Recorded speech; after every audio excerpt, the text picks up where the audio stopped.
and welcome! Welcome to Master Swan Open number 88, our monthly 4.7k MMR tournament, so mostly lower Masters players. And boy, do we have a broadcast today.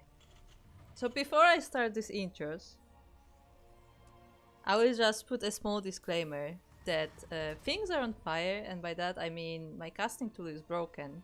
So half the tools we normally use on stream are broken, which means I don't even know if I have intros. That's why I wanted to just put it out there.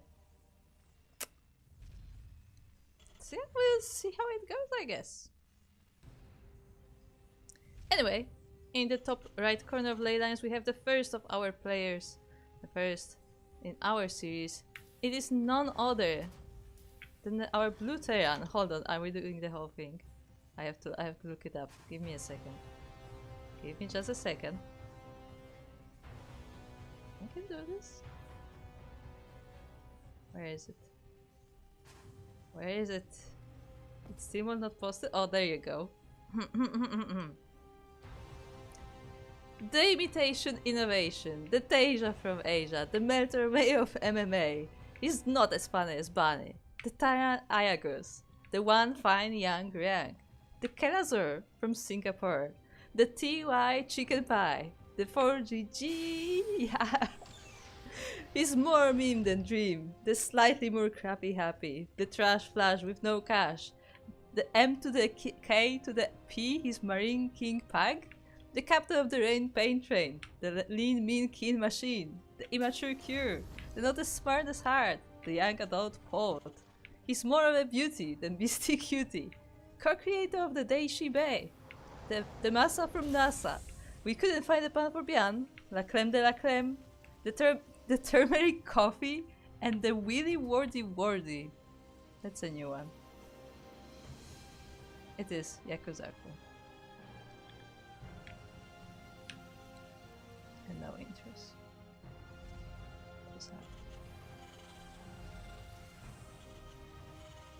Hold on. As things are actually happening, so I have to like keep an eye on what's going on.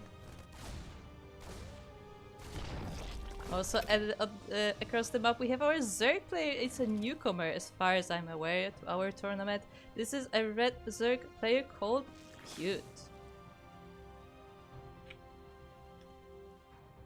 The silence is deafening. Anyway, for those who don't know what the heck just happened, back in the day, because Yakuzaku intros were usually like extra long, and I mean like 2 minutes long in general, and Steel Mode kind of picked up that meme, and whenever he would introduce Yakuzaku, he would just, you know, every time he would just pick a new nickname. So yeah, he ended with like an entire list of nicknames for Yakuzaku that he would read every time. So there you go. That's a bit of a blast from the past.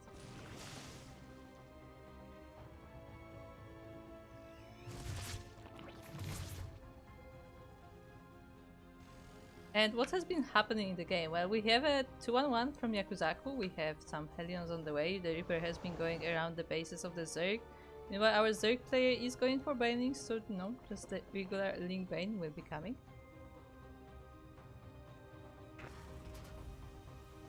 And hold on, I have to find out if I can make Panther happen.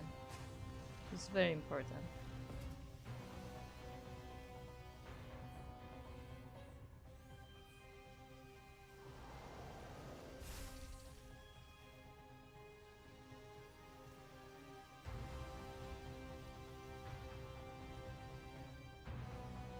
Let's see. Guys, prepare your ears because I have no idea how loud this is.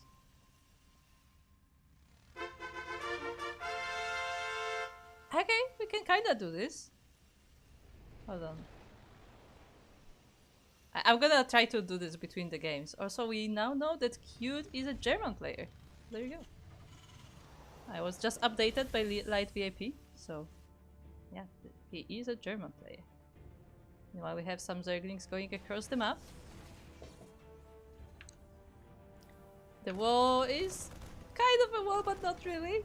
Like this is a big hole over there. But I mean, Yaku is trying. Meanwhile, where did the drop go? I'm sure I've seen the drop coming, didn't I? I think it, yeah, I think it just decided against it. But now we have a move out with the Hellions.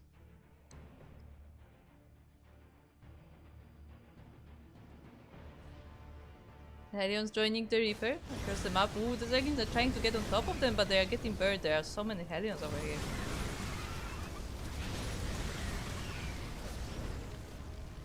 It doesn't look like that will be happening. The Queens, only 2 of them, not quite able to stop it, but they are able to slow down the Hellions, but nonetheless they get into the minion line. 11 drones, 12 drones, a lot of BBQ will be happening. The drones are not being pulled away either, so yeah, the Hellions are having a time in this mineral line.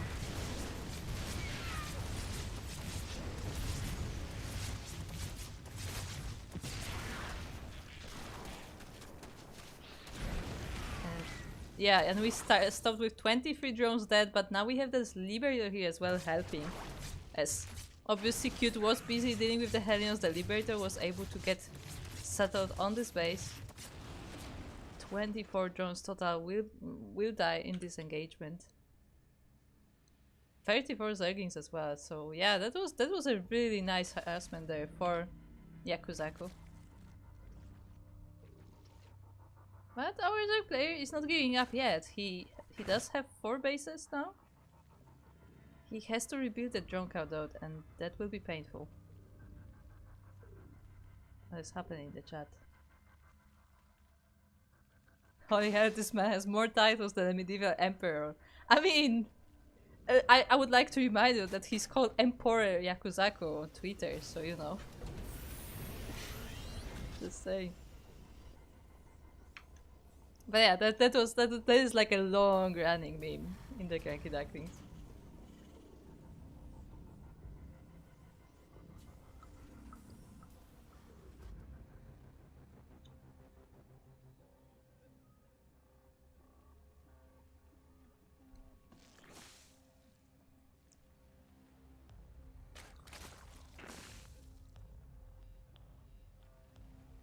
Oh, the captain of the Terran High Command is here. That's good. I wouldn't want to play a tournament without the Terran High Command present.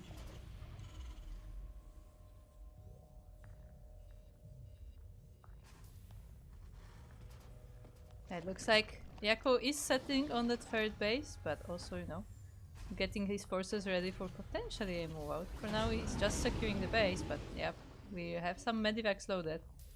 We can use those forces at any time, and I mean, he probably should, because I mean, Zerg has been weakened by all the harassment, so maybe it would be a good idea to just go across the map, but there's also an option to just, you know, take it slow and just take the advantage there. At the same time, we have Cute taking the Hydra then. So we will be going into Lingbane Hydra for now, I guess. We'll see if he goes into like Lurkers or something. Isaac walking forward. Those are just Marines. There's nothing else here to support them. Of course, they do have medivacs, so they won't be dying anytime soon. Ooh, this is a kill on the hatchery at the top, not a cancel.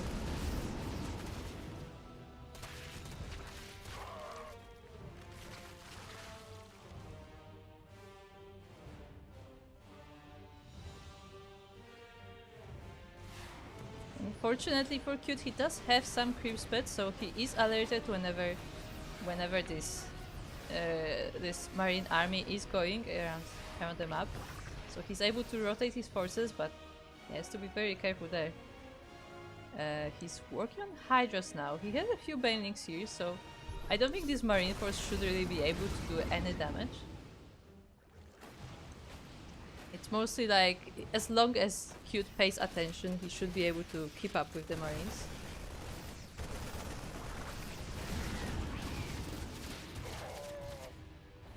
The Hydras are doing some damage on the Medivac, but they don't kill it off, and at the same time as this is happening, another force goes towards the top base, and once again this is a kill, not a cancel of that base.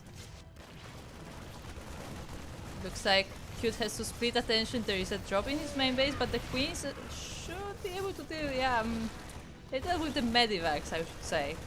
But unfortunately, yeah, the drones will be dying there.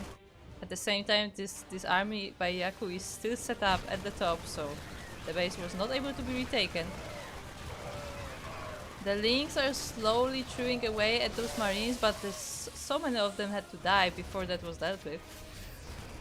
Meanwhile, the Hydras are trying to clean up the army at the top, but this is a bit of a big task for them. And yeah, I don't think Kid is taking this base. He is trying to take this base at the top, which is very ambitious. But he's struggling to defend the bases that he already owns.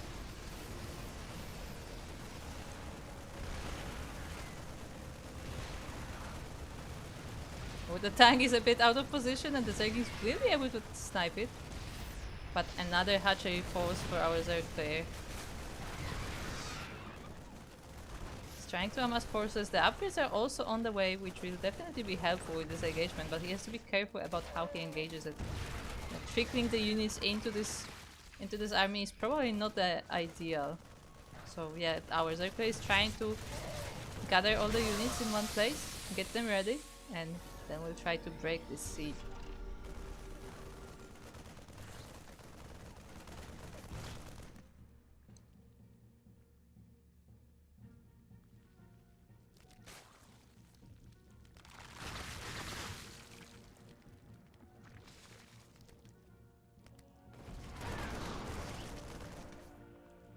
Meanwhile, Yaku rallying more forces across the map.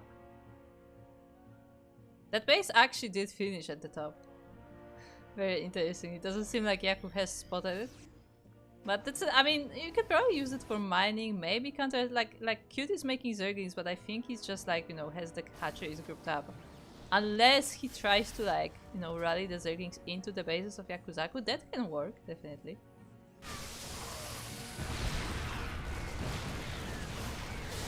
Now, our Zerg player is trying to break the siege. Cute is rolling Banelings and Zerglings into the army, but there are too many tanks here, too many marines.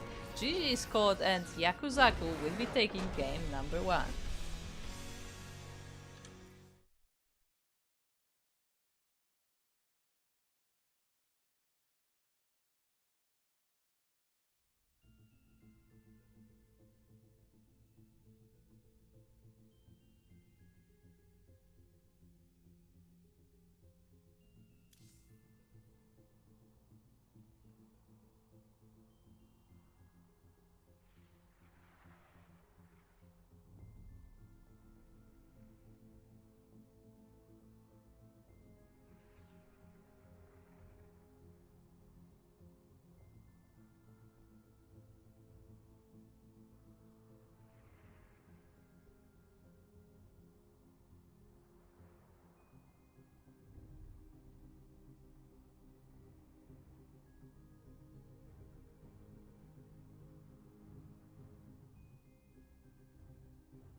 There you guys, I muted myself, but yeah, we have fanfare now, kind of. I had to go for a bit of a workaround, but at least fanfare will be there. I mean, we couldn't have a cast without it.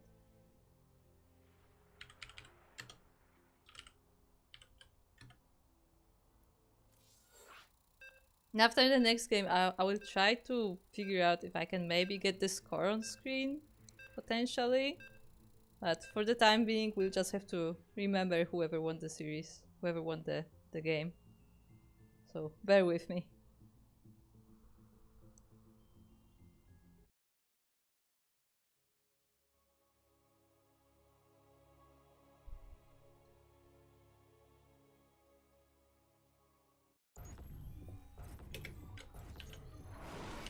in the meantime, we are here on King's Cove Alley, where we look at the base of our once again blue Terran. This time I won't go for the entire list, but it is the CranKy Ducklings Terran, the one and only Yakuzaku. There you go. Let me know if that is too loud. And across the map we have his opponent. It is the red Zerg player from Germany. It is cute.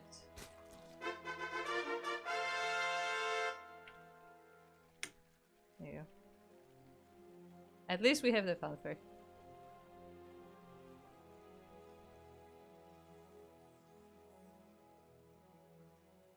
Yeah, I assume Yakuzaku will once again go for similar build, so probably Reaper expand into 2-1-1, into Hellions, into Liberator. That is kind of the go-to of Yakuzaku.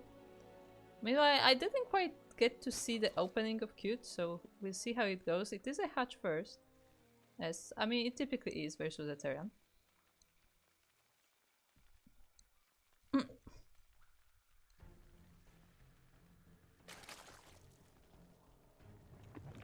Yeah, Wolf Deception is from the last tournament that I casted, but unfortunately again casting tool kinda died on me, so I will have to get that sorted eventually. For those who don't know, I guess I should mention that on stream as well, because that is kind of, you know, news that you should be aware of. Casting tool is no longer supported, and I mean it has been like, how do I put it? Like, Pressure has said before that like he doesn't really have time to maintain it anymore, so like he'll only like, you know, answer questions now and then, but as of the end of November, I want to say, or even later than that, like he just completely stopped support for casting tool. So yeah, we'll have to figure out a way to fix it ourselves, I guess. Unfortunately.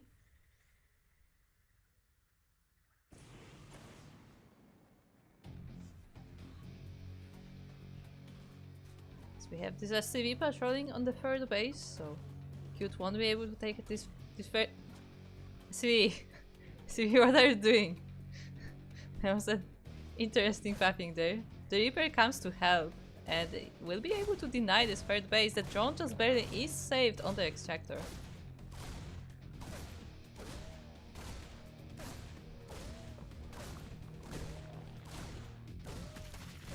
The Reaper will be dealt with? Maybe? Question mark? It looks like he just barely escapes. Those are slow Zerglings, so they're not able to catch up to the Reaper entirely, but it looks like it's enough to chase it away for the base to be taken. Meanwhile, as we saw previously, actually I'm saying that this is a 1-1-1, I think, this time. Yeah, going for a 1-1-1 instead. We don't have a second reaction on the way. Also, what is happening? I see this flashing on the map, and like, it's so distracting. Look at the minimap. It's so distracting. Anyway, our Zerg player was able to take that third base and is currently focusing on the economy, droning up, getting queens out, and I mean, he will need those queens in case those Hellions are coming, and they sure are.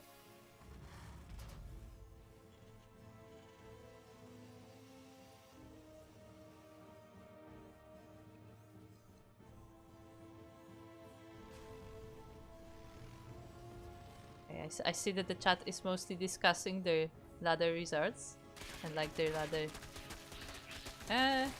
let's say adventures. So it's always like a win rate, but like the chat is talking about how everybody has like the weakest matchup, their weakness in the play. And I mean that is definitely true, as we do have Captain Fish in the chat who's discussing one of our stronger players in the tournament, and he's dreading facing him later on in the tournament, potentially.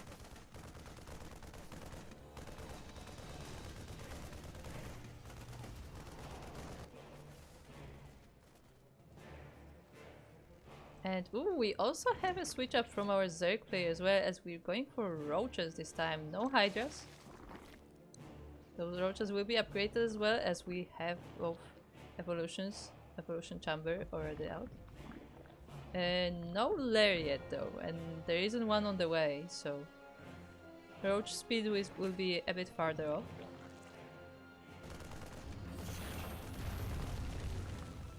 And I mean, the roaches will definitely help dealing with all these Hellions, and again, there will be a lot of Hellions. The Liberator is already on the way as well.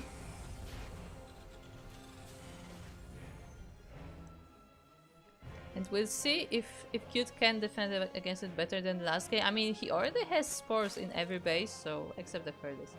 So he already has the spores, so at least he has the tools to deal with the Liberator. We will see if he will be able to use them.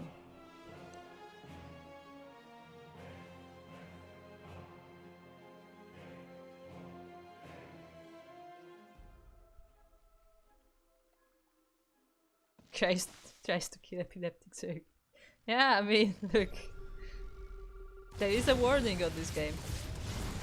Meanwhile, the Hellions are coming, but there are Queens on the ramp, and Zerglings are flooding in as well. They catch few of the Hellions, so nicely done there by Cute, and Yaku is trying to find a nice spot there in the mineral line to protect most of his units, but the Roaches are now out, and they will be trying to chase this army. That said, Yaku is still able to slip into the bases. The drones in the natural are in danger.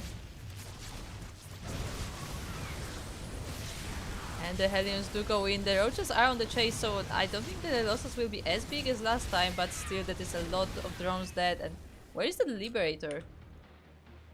Oh, the Liberator's died. It was just dealt with as well, but yeah, I think the Liberator was in the main base. Yeah, the Spore was repositioned, but even then, clearly Liberator was able to take a lot of the drones as well. 18 drones dead in total. So, I mean, not as bad as last time, but it's still quite painful loss for our Zerg player. But that said, we are on quite even workers. So, overall, it's not all that bad. The Roaches have definitely helped in this defense.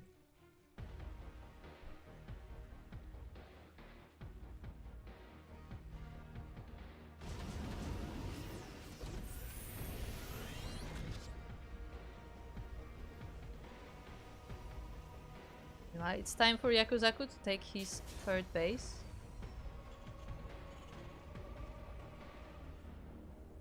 Flying over the command center now. He also has some army to protect it, just in case a few tanks are out.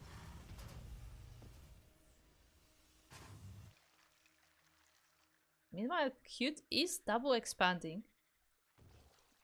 So we have 2 more hatcheries on the way to the total of 5. Still making roaches too, and working on the upgrades for them. Speed is about to be done, and +2 or +1? +2, okay. Kuro, you know your Zerg units, you know your Zerg upgrades. +2 for both Carapace and attack, and the range attack is on the way.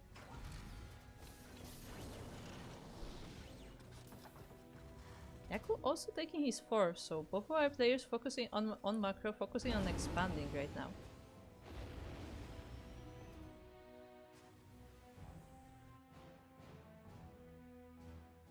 Meanwhile, Yaku sending out another force, another drop.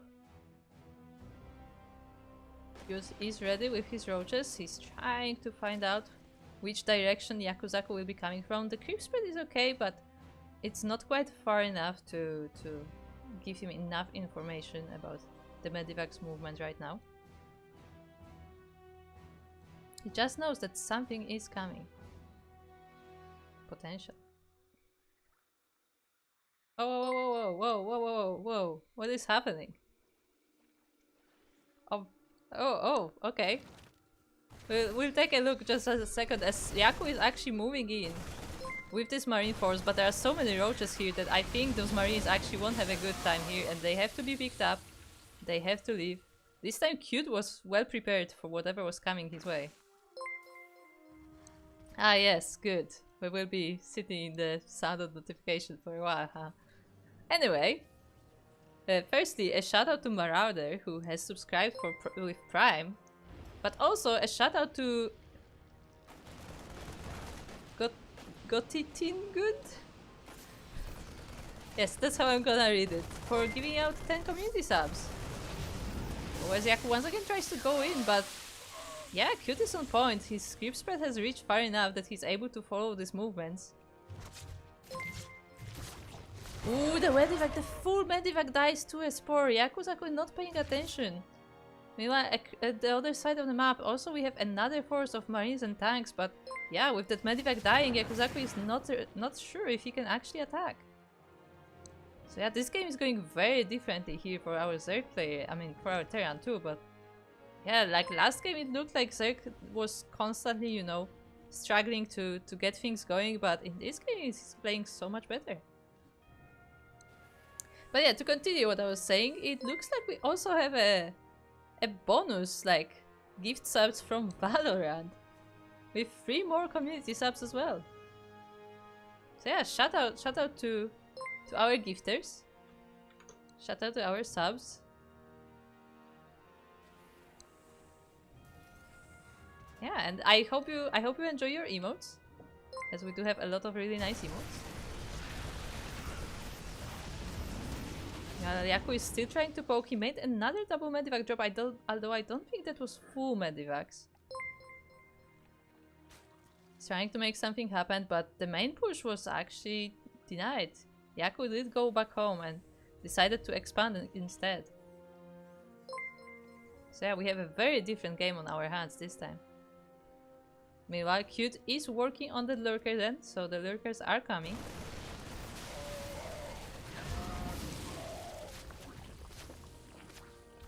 Ooh, another full Medivac goes down, and the second one is in danger. The Hydras are helping so much with cleaning up those drops. But now Yakuzaku decides to move out. The tanks are here, and so is the bio. Meanwhile, the main army of the Zerg is busy dealing with those Medivacs, so they won't be here to defend his base.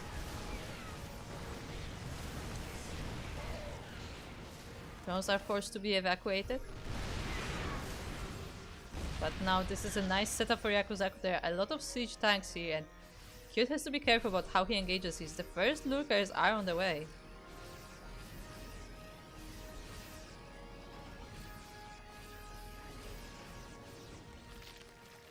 That said, I don't know if Yaku has seen the lurkers, as the first morphing one was just at the edge of the scan.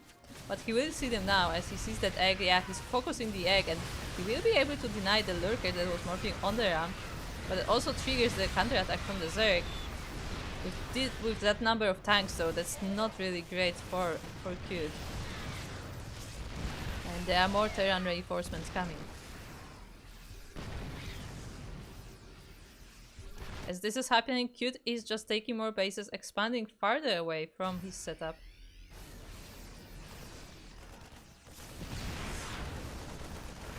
But Yaku is pushing forward. The Marines now are in range of this frontal base and will take down the hatchery. Once again, Cute is trying to go down the ramp. He's trying to break this siege, but there are still so many tanks spread out all around this low ground. Lurkers have not now dug in, so it won't be easy for Yaku to go up this ramp, but I'm not sure if he really has to. Like he's basically sieging, and with the vision he's even able to take down some of the lurkers. Oh, actually even all of them. He's just in range of all of the lurkers. All of the lurkers go down. Yeah, there are no more lurkers on the map. GG is called, and Yakuzaku will be taking the series 2-0.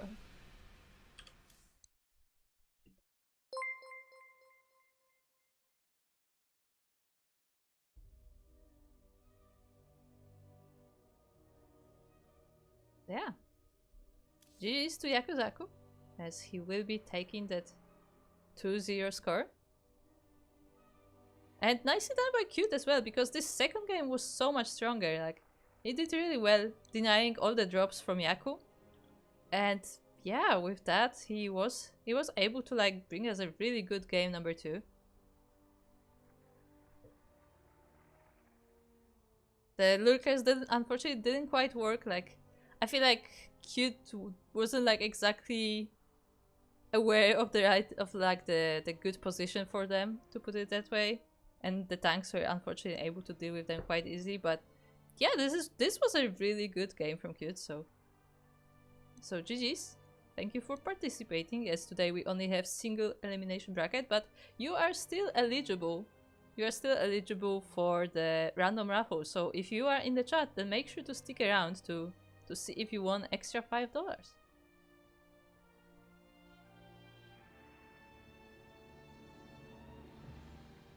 Meanwhile, we can take a moment to look at the bracket. And as I said, we do have a single elimination bracket today. Don't mind all the notifications popping up. I had to restart OBS a few times.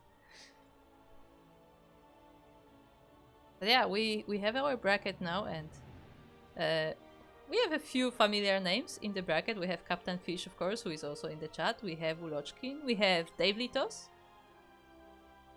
who's also known as Pikachu. We have Dizzy Dwarf once again. We have Beast. Meanwhile, in the bottom bracket, Soothsayer and Zigur, and it looks like Soothsayer took Zigur 2-0. Zigur is definitely one of the favorites of our amateur tournament, so very nicely done there by Soothsayer. So Captain Fish, you will not be facing Zigur, in fact, even if you win your series, as Zigur is already out of the tournament. Meanwhile, Yakuzaku now has his opponent, and it will be Undertaker. Undertaker is a Taiwanese Zerg. There you go. I don't think he has played in our tournaments before, or it might have been under a different name. I will be checking that after the tournament. But yeah, as far as I know, this is a new player to our tournaments, so I'm curious to find out how they will play, and that will be another ZVT as far as we know.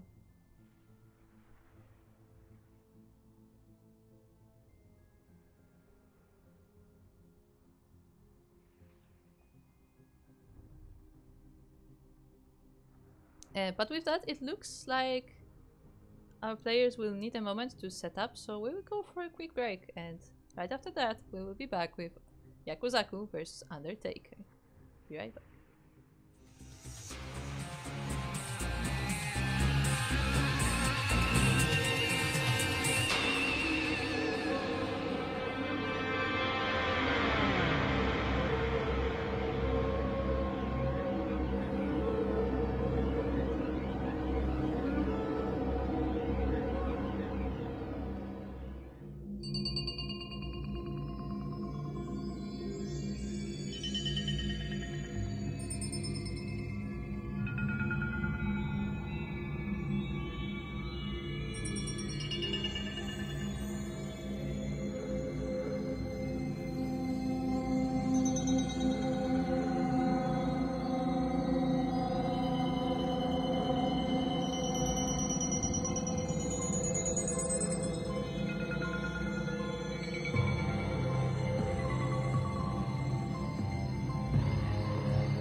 welcome to Master Swan Open number 88. We are currently in the quarterfinals and we have another series for you. We are on Abusari for map 1 and it is the purple Terran player in the top left corner. It is from CranKy Ducklings from Singapore, Yakuzaku.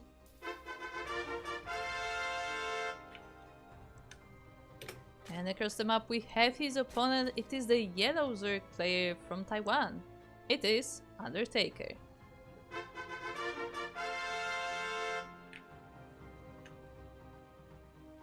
Oh yeah, we have another series here in our tournament.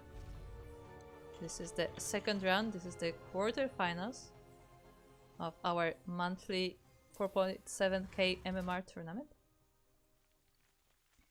And I mean, I assume Yakuzaku will go for more or less the same playstyle as he did in previous series, so the 1-1-1 into Hellion Liberator.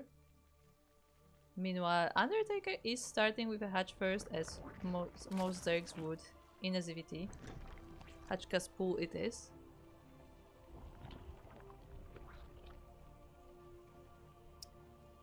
So yeah, so we will see how that goes. Meanwhile, I really like Captain Fish's reaction in the chat as he heard that he doesn't have to play Ziggur today. He was like, oh, like he was like, wait, what? Like he was like happy, and it's like, no wait, that means, oh no, I don't think I like that. So yeah, that was a good reaction there from Captain Fish. But yeah, if he does go into the high rounds, he will not have to play Ziggur, but another player instead.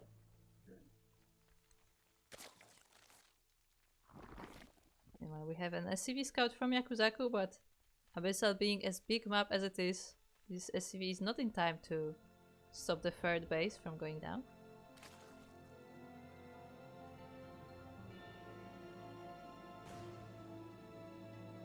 He does of course check the third base location, but the hatchery has already been started.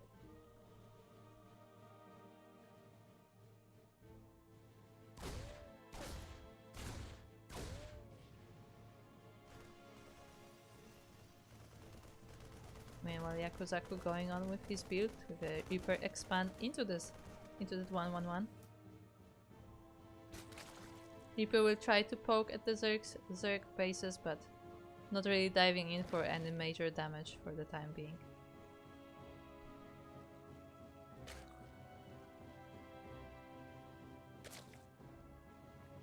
He turns purple. Yeah, I mean, I'm trying to remember. I think Yaku plays with purple fairly often because, see, purple was Milk and Cookie's color. Like Milk was the purple Terran, but I think Yaku has used it fairly often as well.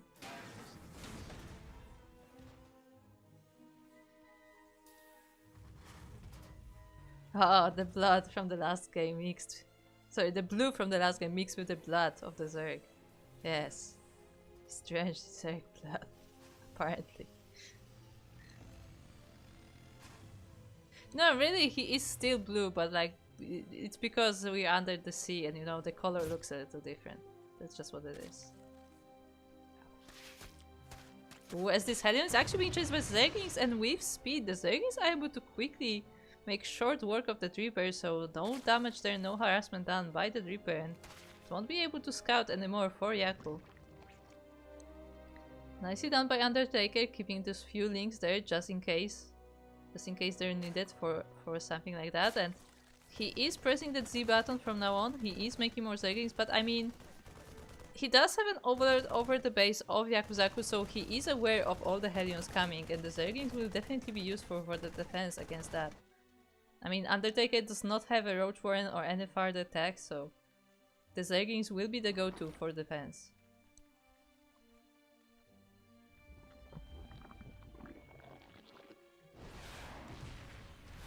Yaku did make a Viking, so he is able to deal with the vision from the Overlords. The Liberator is still on the way, only just started. And so is Steen. Meanwhile, the Hellions are about to be ready for the move out. You see if they can get any damage done. Undertaker is taking a 4. He has a decent number of queens and he has the Zerglings. But we'll see if he can, you know, get in a good position. He can be there when he needs to be. Yaku waiting for that Liberator for the double prong attack. And we'll see where he wants to set it up. I mean, there are spores in each base. The one at the third is currently in production and the fourth is not even ready, so it doesn't quite need it. Ooh, even a fifth going down for our Zerg player. And that fifth will be able to spot the Liberator as it flies right over. The question is, did Zerg see it? It looks like Yaku will be setting up in the natural base. Meanwhile, the Hellions are trying to get in, but they check on that base first. Undertaker does pull away the drones, so only 2 of them are going down. I think the Queen tanked some of the shots as well, so that definitely helped, but with that, Liberator has been dealt with, and Yaku instead is trying to focus down this fifth base with the Hellions. I mean, the health is going down. Undertaker is also waiting till the last moment. Will he be able to cancel it, or will this be a kill for the Hellions? It is a cancel, just barely. At the same time, Undertaker is taking a hatchery at the other side, so... I mean, I'll be honest, I don't know how much worth it was for Yaku to deny that base, but I guess, I mean, it's still a base, right? Like, every denied hatchery is always nice. But I feel like maybe he could get more damage done with those Hellions in the mineral line, maybe? It's hard to say. Oh, but we have so many Zerglings here that I don't think those Hellions are gonna do anything. I mean, they still get 3 drones, so I guess it's not nothing, but definitely not a lot of damage for our Terran player here. And those Zerglings are not staying idle either. After dealing with those Hellions, they are going across the map. They will try to find out if they can maybe sneak into the bases. I mean, there are tanks, but siege tanks are not really, you know, that much of a danger for Zerglings with speed. And there is a lot of them. But it looks like instead Undertaker is focusing on like the tactical advantage instead of just straight up attacking. He is dealing with those rocks. He's getting ready for the next move, getting ready for the preparing the paths for his army, and getting Kuro. How interesting. We'll have to see if what is the purpose of that. Zerglings poking are able to delay this command center a little bit, but obviously cannot really dive into this army.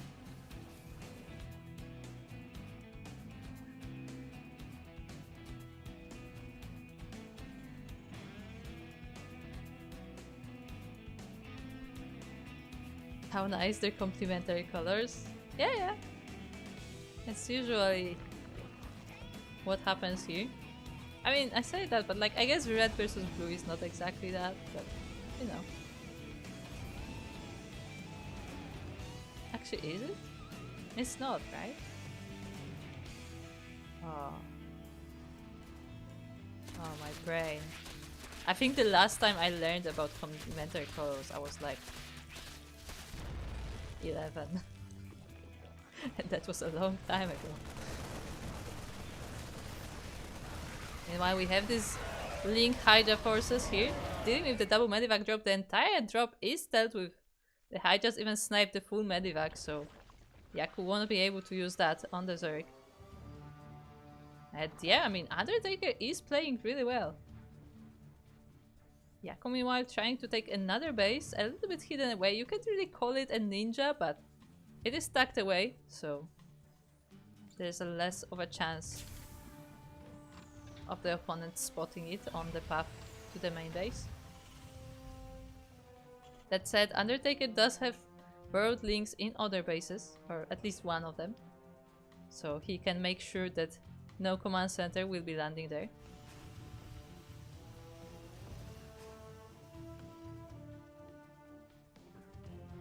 Meanwhile, we have this double drop coming out from Yakuzaku's base, and once again it is being scouted. We also have some spotter Zerglings brewed as well. So yeah, Undertaken is well aware of what the Yakuzaku is doing, and he will be getting ready for this double drop. He once again has Link Hydra here in the base.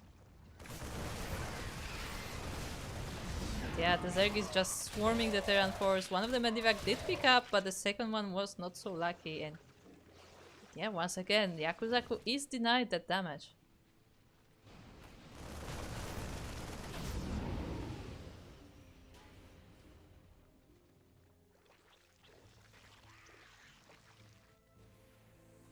But so Yaku does have a solid setup in the bases themselves. A lot of tanks. He has a planetary here as well, so it won't be that easy for Undertaken to just, you know, roll the Zerg army straight into it, but his force is getting stronger, and I mean, he's getting so many upgrades as well. He's working on bangs now, so he can even bust this base if he wants to. And behind all of this, we also have a Nidus. So even though, like, the frontal attack may not be ideal, with all of those burrowed Zerglings hidden among the bases of Yaku, he may be able to just, you know, surprise him from behind. As this command center will not be surviving, the Hydras will make short work of that. So the tucked away base did not work out.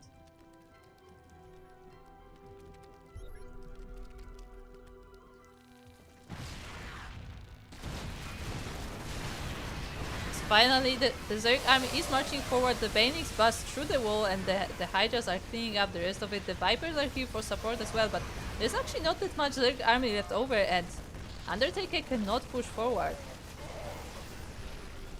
Yeah, I think he wasted a bit too many Banelings there.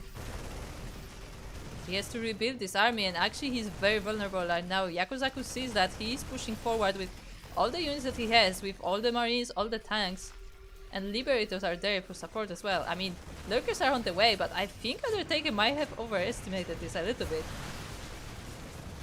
But we now have the reinforcements. The Liberators are now in parasitic thingy. That was a great moment to lose the words as the Linkbait army rose right into the Terran, and yeah, with the Zerg reinforcement, Undertaker was able to deal with that. He still has to clean up these air units as they were not completely killed off by the parasitic bomb. There you go. Found the word. But at the same time, the Linkbait is counter-attacking at the base of Yaku. The reinforcements of the Terran are not quite ready. I mean, they are trickling in now, but the harassment is being done.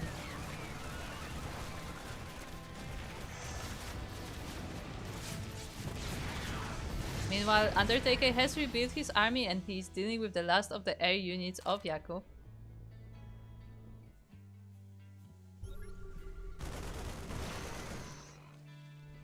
There are some bending mines here and there, so Yakuzaku has to be careful about those.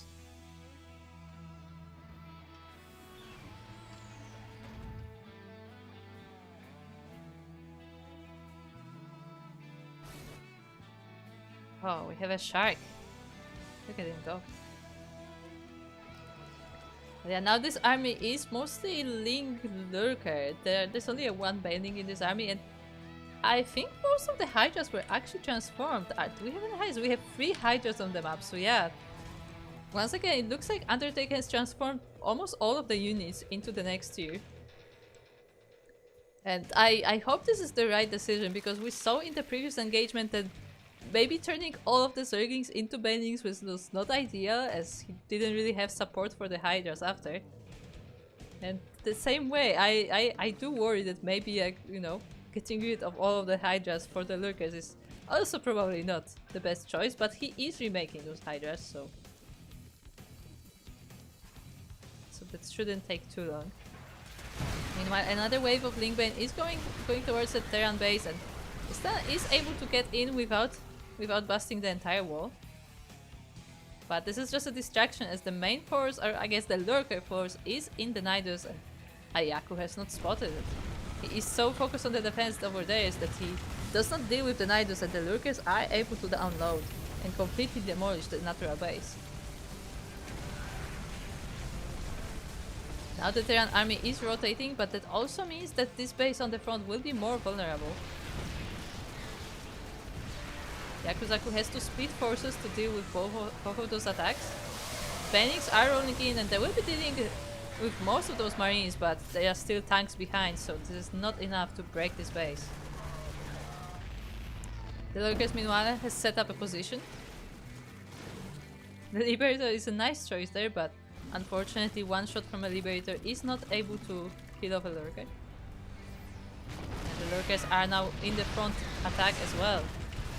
They will definitely help against all of those tanks, but with the scans the tanks should still able to reach them. The planetary does go down though, and the Zerglings are now going towards the siege tanks there. There's not much bio here, so it's not able to clean up those Zerglings before they reach the tanks.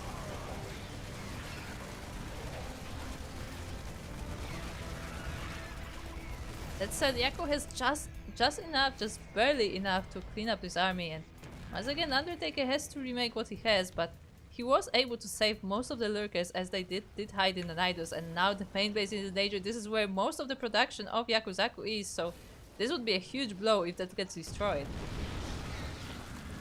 He does position the tanks, so at least few Lurkers will be hurt, but I don't think they were killed. One of them was.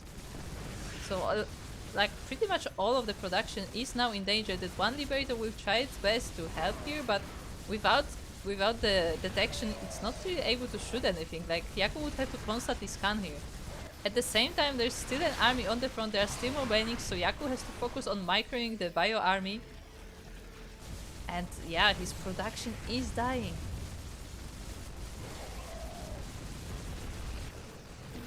Yaku decides that, well, he cannot really save his base, so he may as well just go forward. He takes his army and he goes towards the bases of the Zerg. There are some banings here left over, getting ready for the defense. Liberators are setting up on this frontal hatchery. But the banings are waiting. They are waiting for the right moment to strike. And they will roll into the army. There's only one tank here and it is being dealt with. The second tank is sieging, but even that one is being bane busted. GG is called. Undertaker will be taking game number 1.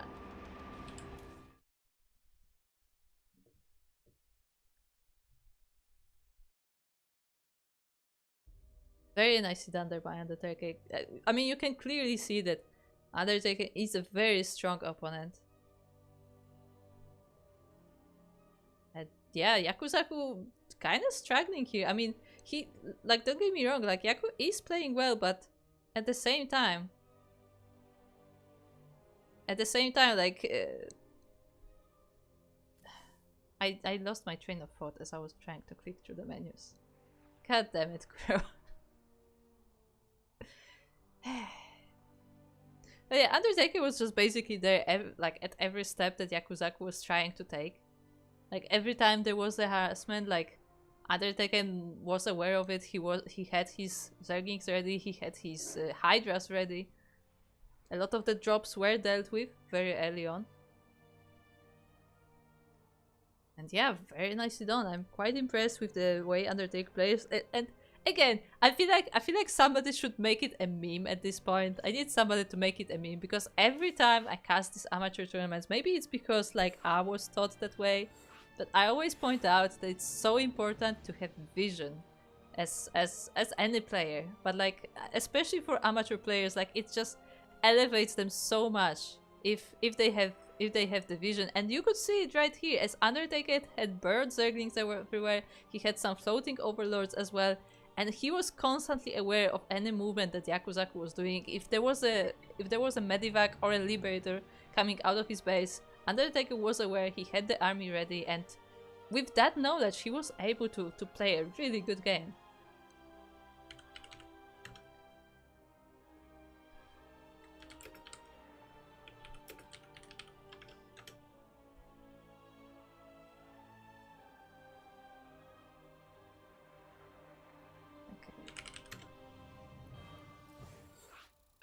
Yeah, ready for our next game? Anyway, let's see what's been happening in the chat, because the chat has been talkative.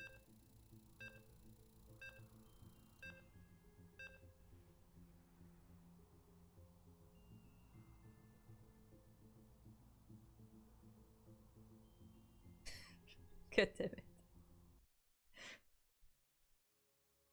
So it looks like some players later on in the bracket are a bit impatient.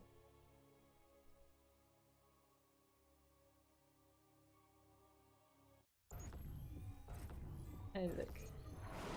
As Light said, I mean, average tournament length is like 3 to 4 hours, depending on the size of the bracket. So, look. This Yaku will win the raffle. Sure. Kinda, he has not won a single one yet. But anyway, we are here on Ultra Low for our game number 2, and we are looking at the purple Terran player from Singapore, representing the CranKy Ducklings. It is Yakuzaku.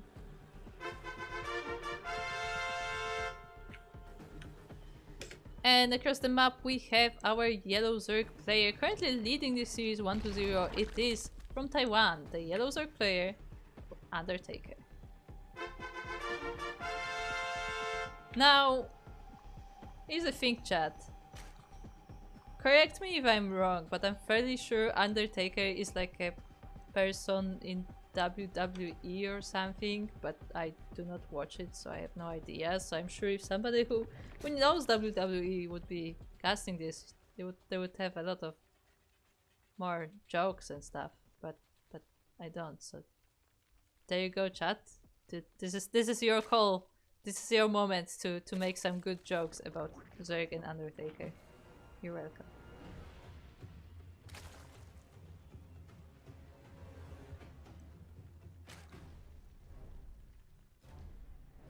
Undertaker undertaking a bit of spying. Nice. Yeah, I mean, again, his vision was really good, which is definitely nice. Like, obviously, like, his macro was really good, and like, you know, he had a good army that was in the right position. But like, I feel like just knowing what your opponent is doing is just giving you so much of an advantage.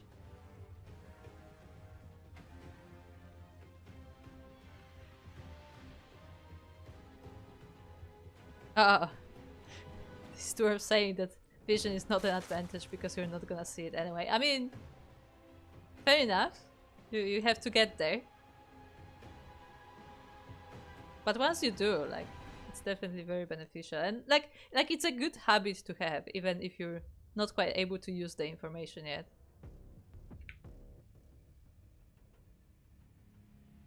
That's nice.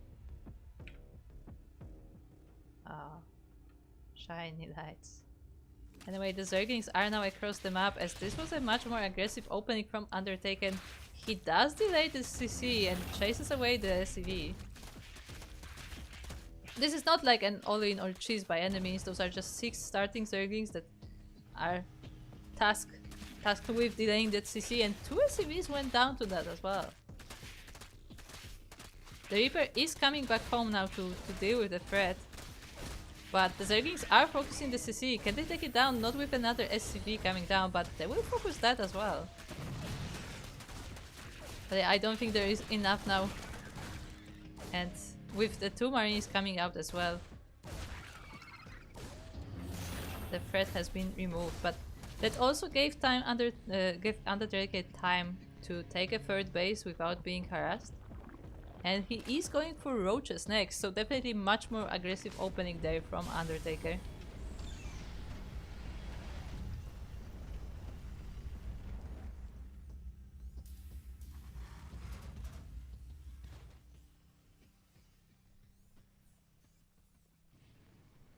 And we will see if Yaku will spot it. I mean, the Reaper did go across the map, he sees that 3rd base. But I don't think he was able to get into the natural quite yet. Yeah, this is the one spot that he has not seen yet. He is going to the main base, but there are queens there. Ooh, and with the drones are actually the ones to snipe that Reaper, and the Roach Warren is staying unscouted. Very nice moves there from Undertaker.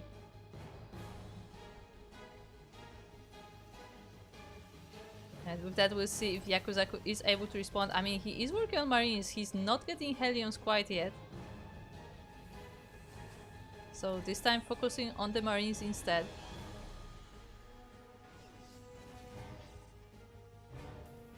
we are skipping the Helion phase, it looks like. Meanwhile, the first roaches are now moving across the map. Lair is currently on the way, so the upgrades will be to follow.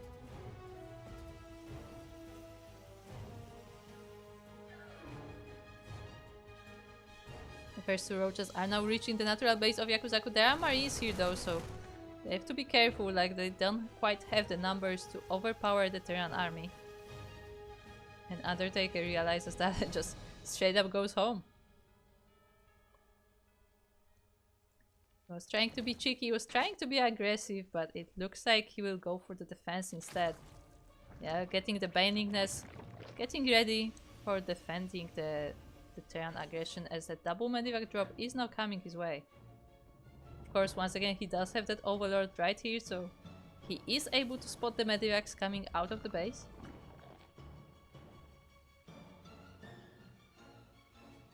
The main base of the Zerg is quite undefended, so that is a potential venue of attack, but at the same time, once again, he has vision everywhere, so he should be able to rotate his forces if needed.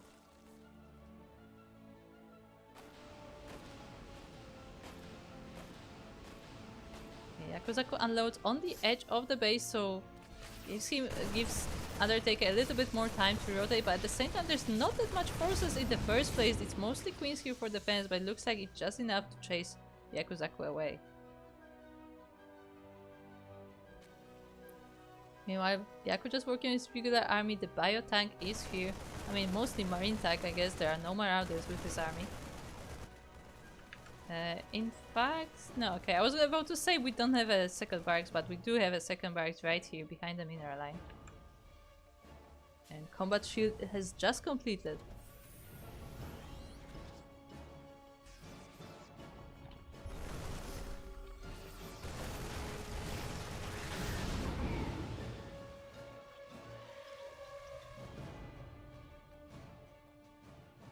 Yaku's still trying to poke with the double drop, but once again, Undertaker is well aware of every army movement and is able to rotate his army accordingly, so no harassment is being done. Yakuzaku is still on 2 bases, by the way. The third one is floating right now, so he will try to secure that. Again, Undertaker is focused on defending, so it doesn't look like Yaku will have any issue taking that base, but we will see as the Zerg army is slowly getting bigger.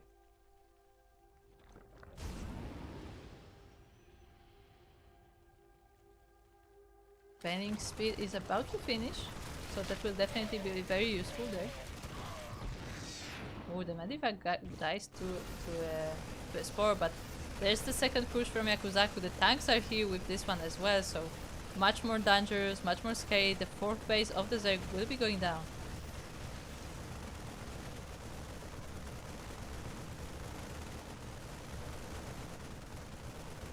Oh, we'll be here for a while now.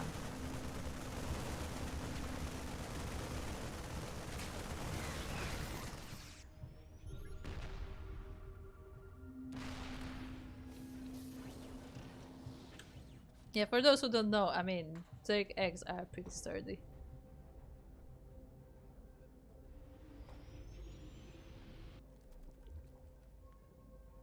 Meanwhile, what do we have for our Zerg play? We have Zerglings, we have a few Banelings, some Ravagers, and Vipers are on the way, but I don't know if I like this army for fighting the Terran. Yakuzaku actually scouts with Medivac to see what's going on. But yeah, the Zergling army is now rolling on top of the tanks, and that's actually a great position for Undertaker. The entire Terran army is completely demolished. I mean, some of the Marines tried to be safe, but not even. Just the Medivacs are going home. So very nice attack there from Undertaker, or like attack, defense. Nice cleanup there, as he was able to catch the tanks. And yeah, very nicely done.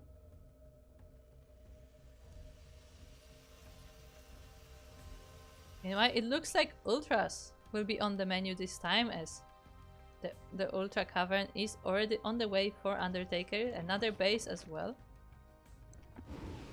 Meanwhile, Yaku is getting more drops ready. Another double Medivac drop is coming towards the Zerg.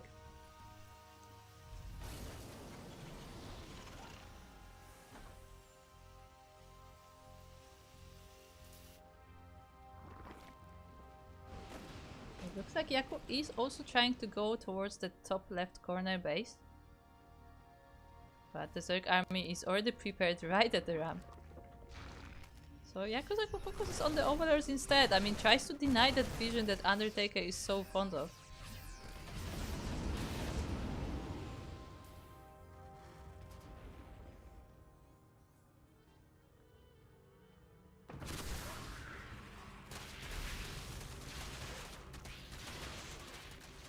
Okay, I think we reached the point. Hold on. And I need to cover the windows to see Yakuza army.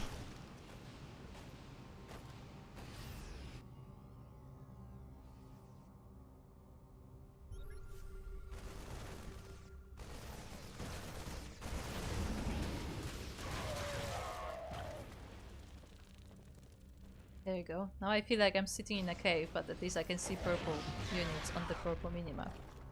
But yeah, the medivacs have finally been dealt with by the Vipers. A few Marines were saved, but not enough of a force to actually pose any danger to the Zerg, as the entire army is here as well.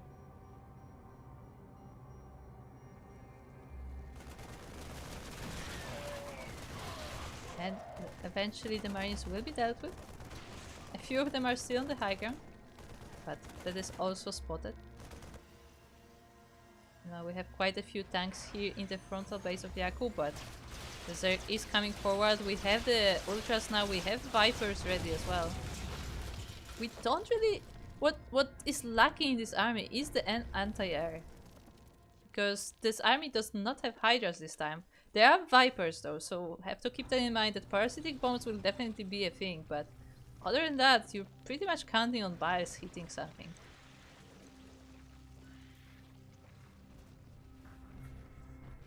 Marines are there for support, but they are not going towards the frontal army. Oh, and Undertaker finds a nice little way to attack here, as Yaku is focused mostly on the right side of the base, while the left side is not so defended. Undertaker able to go in, takes down quite a few of the tanks, and will be able to take down the fusion core as the upgrade for the Liberators is still underway. So that upgrade was denied. The blinding clouds also completely disabled the tanks. That accent was really weird, sorry. And yeah, the Ultras are just able to chew through most of the army, some of the buildings as well. Now rolling into the natural base, and the wall is open, so they go right into the tanks. Of course, the Liberator are raining fire on top of them, but that's not enough to stop this army. GG is called, and Undertaker will be taking this series 2-0.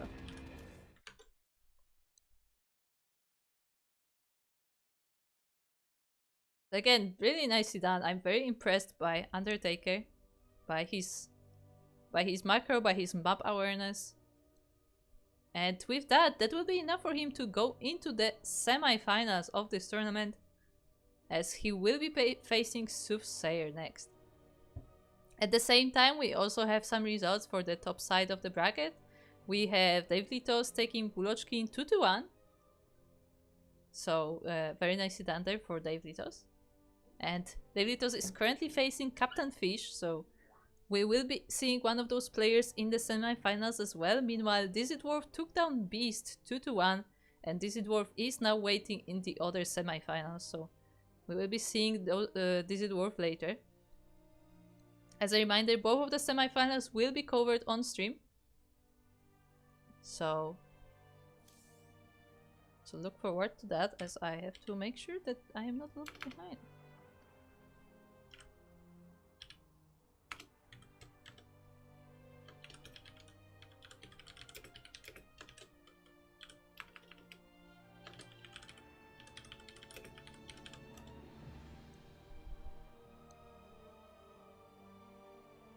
So it looks like we will be going into that bottom semi-finals next, so let's just get ready for that, get some snacks, get some water. I may actually get some water myself, so yeah, be right here, right after this break.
And welcome. Welcome to Master Swan Open number 88, where we are currently in the semi-finals of said tournament. As a reminder, this is a monthly 4.7k MMR tournament, so around, you know, the lower Masters levels. And without further ado, so I just realized, there you go, that's much better. We are looking at our purple Zerg player from France representing GDA. It is Soothsayer. Oh, I forgot. Hold on. There you go. And across the map we have our yellow Zerg player from Taiwan. It is Undertaker.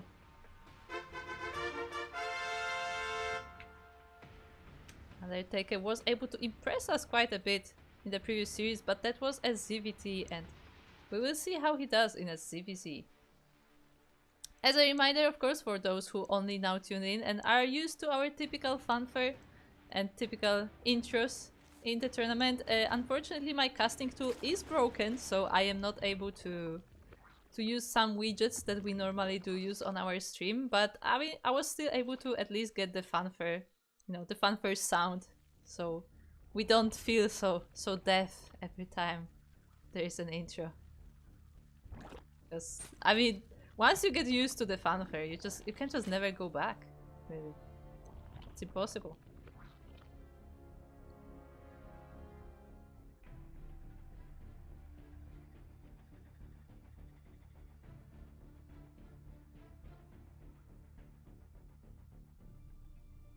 So far, our players are mirroring each other so well that even the overlords meet at exactly the same point.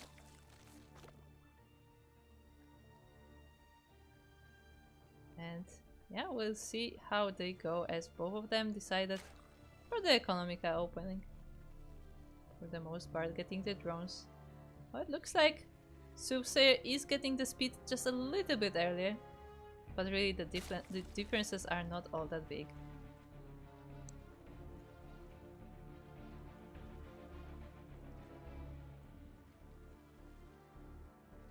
The real question is what happens after those initial Zerglings that we see after those initial queens. As that is what we are looking for in the builds. And it looks like Soothsayer is going for the binding nest. I mean, it's a standard binding nest, like a defensive one. I will mix the word defensive and protective. That's fine. But it looks like Undertaker is going for one as well. And both players are deciding to put those in the natural bases on the front. Although in slightly different spots, slightly different SimCity. And there we go, it looks like Undertaker is going for a lair instead of a third base. So focusing on tech a little bit more than Soothsayer.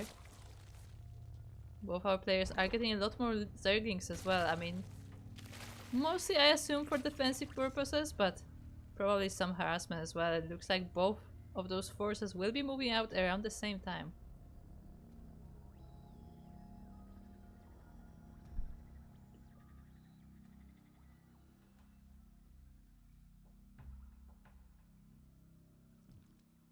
Oh, as Undertaker goes towards the third base, but he sees the Banings being already waiting for him there, and he decides against it. He just sends single links to snipe those Banings. Still one more Baning is there.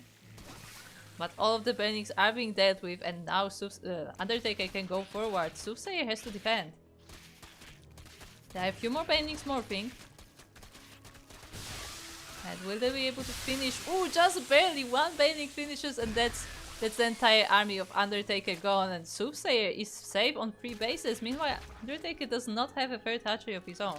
He's still making Zerglings though, so it looks like that aggression is not about to end. But that was a really nice defense there from Soothsayer. I mean, it was very close, very clutch. Like that Baning just barely managed to morph and was able to take out most of the army.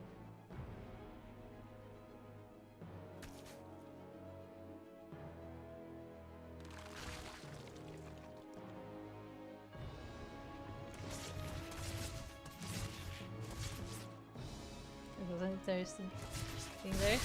Another Phoenix are trying to march into the base of Soothsayer, but Not much really is being done there.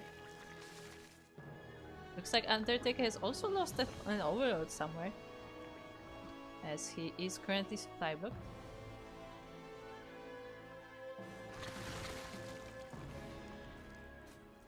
Yeah, and here's the thing, like, Undertaker is still focusing on the army, but he also only just took the third base, while the one of Soothsayer has already been up and running, already starting to get saturated, so that is putting Undertaker quite behind. And how will he come out of this situation? Like, what he will do to catch up? Looks like so far the plan is to go Mutas. Spire is on the way, meanwhile across the map, Soothsayer going for Roaches, so I mean, as we know, Roaches are pretty good against Mutas. Not against the Mutas themselves, but against the Muta player. As Mutas don't really do with Roaches quite well, so the Roaches are able to just walk across the map and, you know, do damage in the base of the opponent.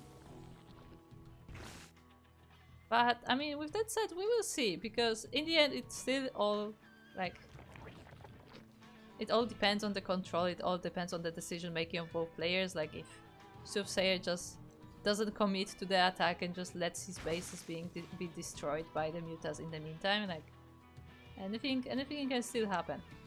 Oh, as this base is actually quite overdrawn. Of course, there are still extractors being made, but there's still quite a lot of drones there. And we even have a macro hatchery in the main base of Soothsayer. Very interesting.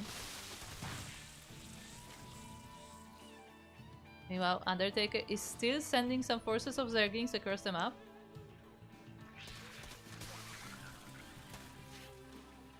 But at this point, Soothsayer has a good eye on whatever the yellow Zerg is doing. Ooh, that binding did connect, took down half of that force.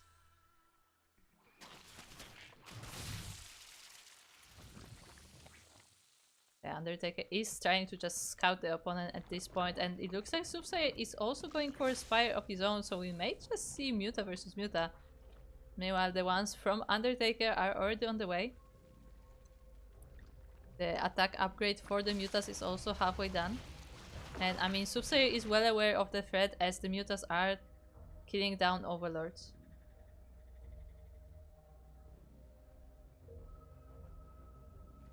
But there are a lot of queens, there are a lot of spores. The Mutas of Soothsayer are also already on the way, so we'll see how much Undertaker can do. I mean, he is taking down Overlords, which is definitely nice. But at this point, it's not even really supply blocking Soothsayer. I mean, it is very close, but he's mostly fine.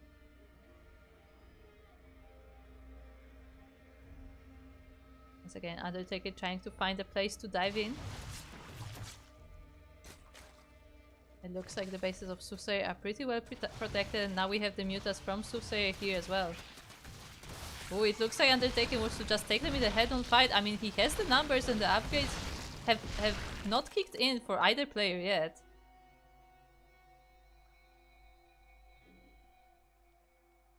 But at the same time, the Link Roach army of Soothsayer is going towards the base of Undertaker. Some of the links are left at the third, while the rest is going to the main base.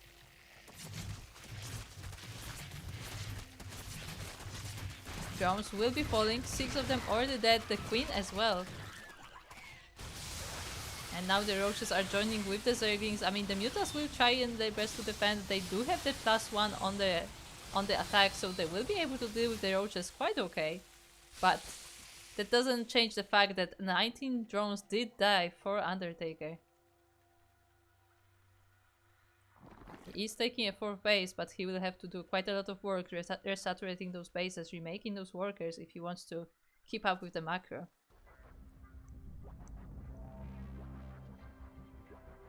It's that they're actually not that far away in the drone count.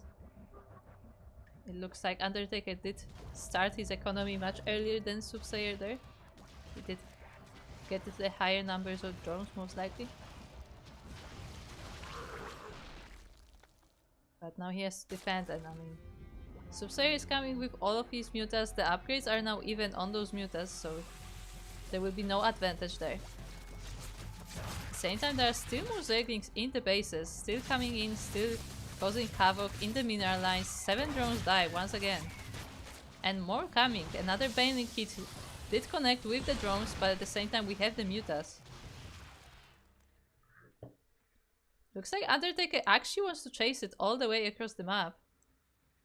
He thinks he can take it. I mean, I think he has the numbers on the Mutas. How many Mutas do we have? Ooh, he doesn't anymore. It's 22 versus 24 with the advantage for Soothsayer.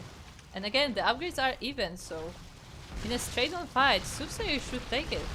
But of course, like, I mean, the players can't really count it that fast usually.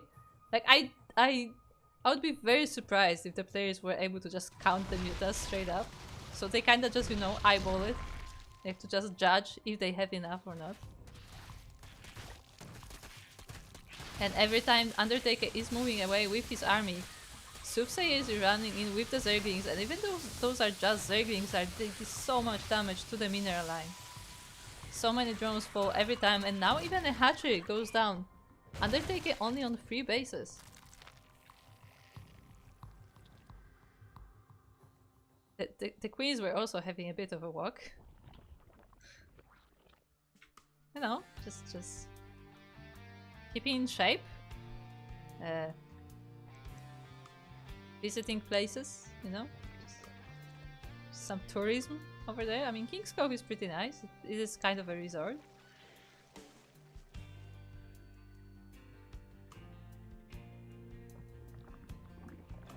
Oh, but it looks like maybe Undertaker will be able to snipe this base from Soothsayer once again.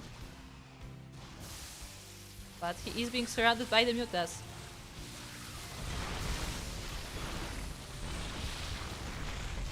And this time I think Soothsayer definitely has the numbers, and yeah, Undertaker sees that as well. GG is called. Soothsayer will be taking game number 1 in this semi-finals.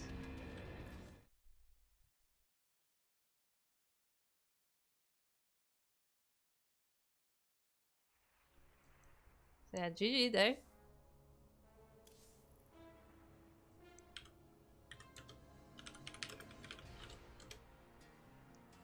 And also, I should probably point out that whoever does advance from these semi-finals, whoever goes into the finals, like both of our finalists are getting some prize money, so it's definitely very much worth it to win this series, to advance. So like, you know, whoever takes this series will be already in the prize money. Of course, there is still the random raffle.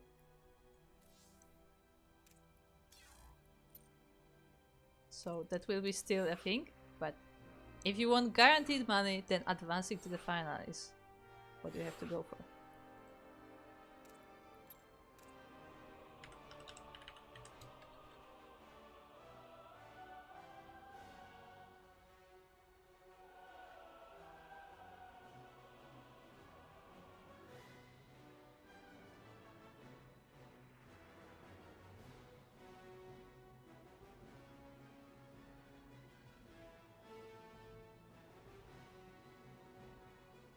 Somebody calling the Mutafy the wacky phoenix, or I mean, sure.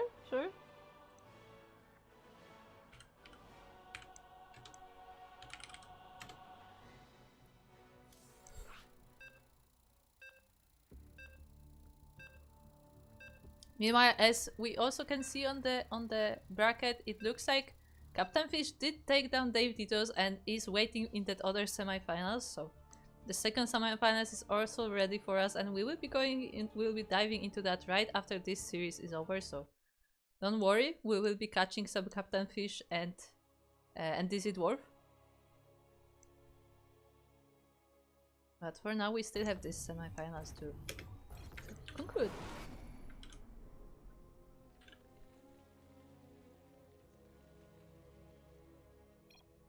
And welcome to Ultralo. As in the bottom, or sorry, in the top right corner, we have our yellow Zerg player. It is from Taiwan, Undertaker.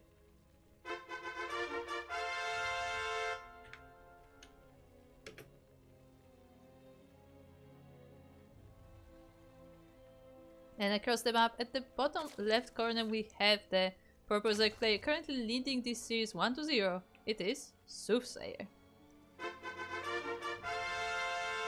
from GDA and France. I somehow missed both of those.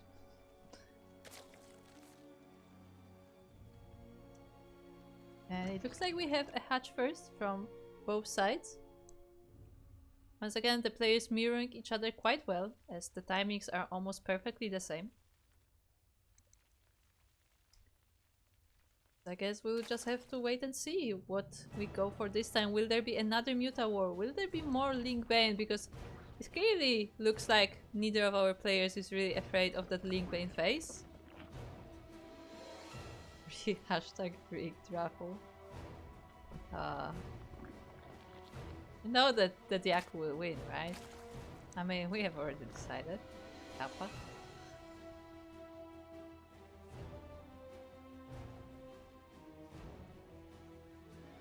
How funny would it be if Yaku actually did win a raffle?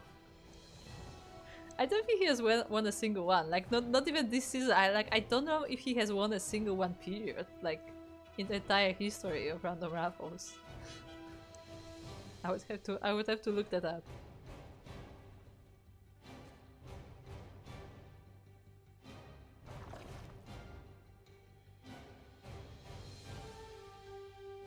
Don't expect much from me, don't overestimate my power. Look. Captain Fish, you are one of the favorites of this tournament, you know. That said, you do have quite a few strong opponents in front of you, but look.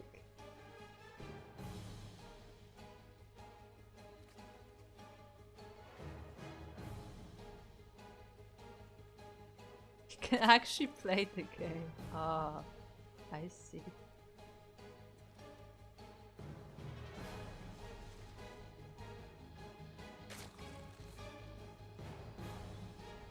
As we have a Binding Nest from Susei, once again a little bit earlier than Undertaker's, but the Yellow Zerg is not too far behind either, so both of our players just getting into that safe Link Bane state of things, but once again Susei going for that third base much earlier than Undertaker does.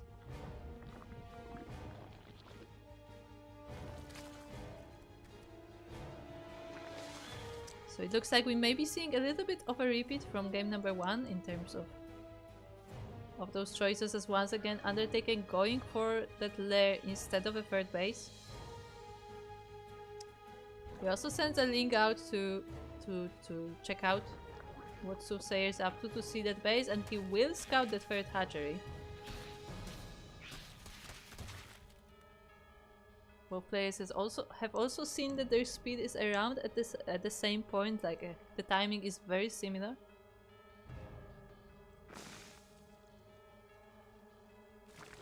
Yeah, with the 4 extractors taken for Undertaker, I think it will be once again the Mutas. The question is, does Soothsayer expect that as well? I mean, he's trying to send the links in, but can't he really see everything? Yep, he has seen the extractors in the natural base, which obviously is not like 100% confirmed, but it is a decent tell that the most gases have been taken, so it is probably the Mutas. Meanwhile, Soothsayer once again going for the roaches. I feel like the roach one is much earlier than last time, but it's hard to say really. Ooh, meanwhile we have some good baning connections in the base of Undertaker, and 11 drones go down in total. But that will definitely slow down our Muta player. At the same time though, the drones are also falling for the Soothsayer, but not quite as many.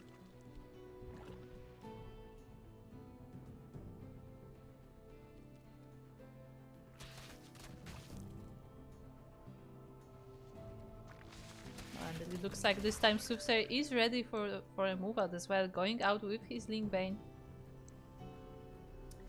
And considering all the damage that Undertaker has already suffered, as well as, you know, those run-bys, it looks like Undertaker doesn't have a lot of units on his side of the map.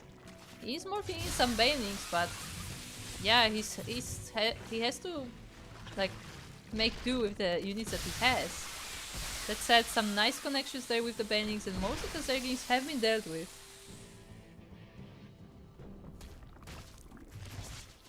Okay, so again rolling into the mineral line. Good connections, not perfect, but Still very nice. 8 drones once again going down, and now the drone count is quite significantly in favor of Soothsayer, and we have to remember that Soothsayer does have a third base. The third base is not mining, so this is just for larva, but he does have more production that Undertaker does.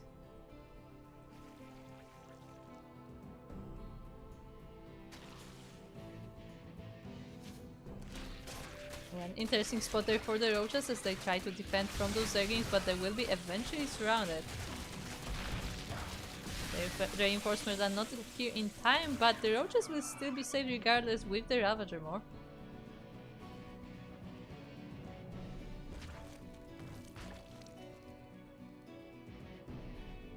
Meanwhile, the first mutas from Undertaker are here. They will be chasing around those that army. The banelings will be getting sniped. But the roaches go across the map regardless. They don't really care about mutas all that much, but that said, the mutas are able to snipe the units. At least they snipe the banelings, and the ravagers are not as tanky as roaches are. So they also take quite a lot of damage.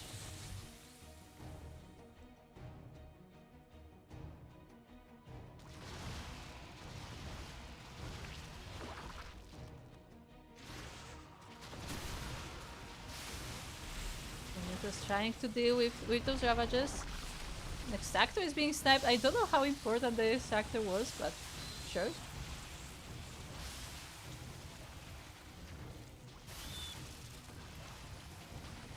And it looks like this attack has been defended, has been deflected. And Soothsayer has to figure out a new plan. He is joining up the third finally. He's also getting a Hydra then, so I guess we'll be switching up the plan quite a lot. I mean, last game we saw that Soothsayer as a response went for Hydra, went for mutas of his own. But it looks like this time he goes for a ground army instead.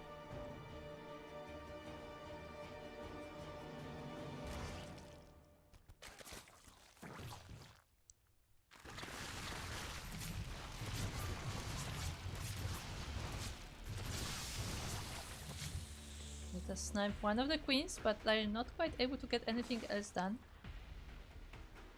In the meantime, Undertaker has started at third base. So again, it is much later than Soothsayer's is, but that said, Soothsayer was also not mining from it for a long time, only just started, so while he's still very much ahead, it's not quite as bad as it could have been.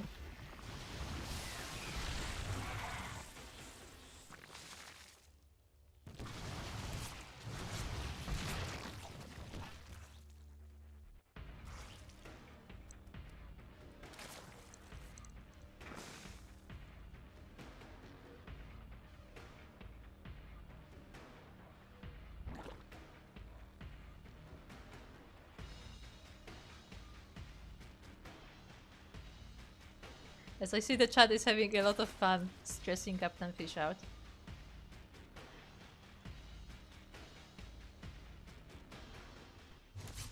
Meanwhile, the mutas dive into the main base of Soothsayer. One of the queens gets sniped, the second one is barely just sniped as well. Even the spore is going down, but now the Hydras are out and they are in the base as well. They are kinda cutting off the mutas, but they still find a way to escape.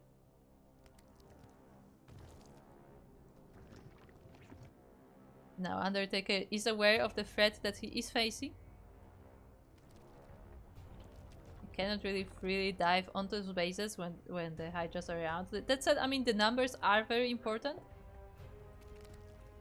But it will be much more difficult for him to get damage done now.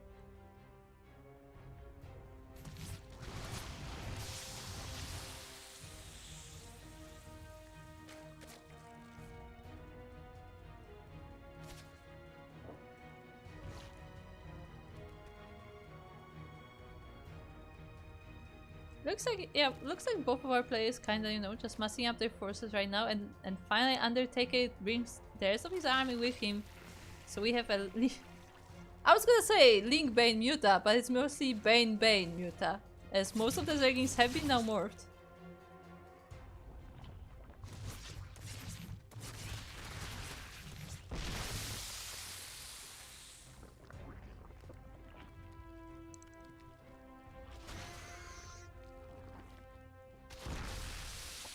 Both of our players trying to find the best position for this attack. Undertaker encounters surrounding Soothsayer, but is that enough? This is mostly Banings in this army, but at the same time Hydras are very squishy and a lot of those Banings do connect. Yeah, it looks like all of the Hydras were dealt with, but there are still quite a few spores in this base, so Mutas are not that much free to move around here. And new Hydras pop out just in time. Those Mutas are very hurt already, so the Hydras are able to do quite a lot of damage to them. That said, they have to be grouped up because single Hydra is not quite a threat that it would be otherwise. That sentence was going nowhere, but it's okay. Undertaker remaking the links and turning all of them into Banings once again.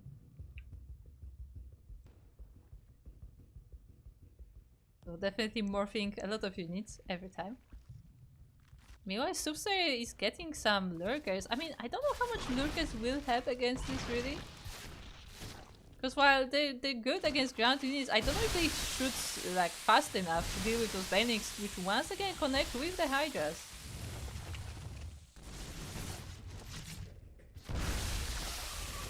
More Banings are rolling towards the drones.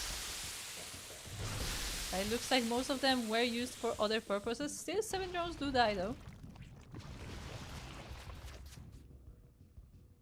And this Mutaflock is not quite as big as it used to be.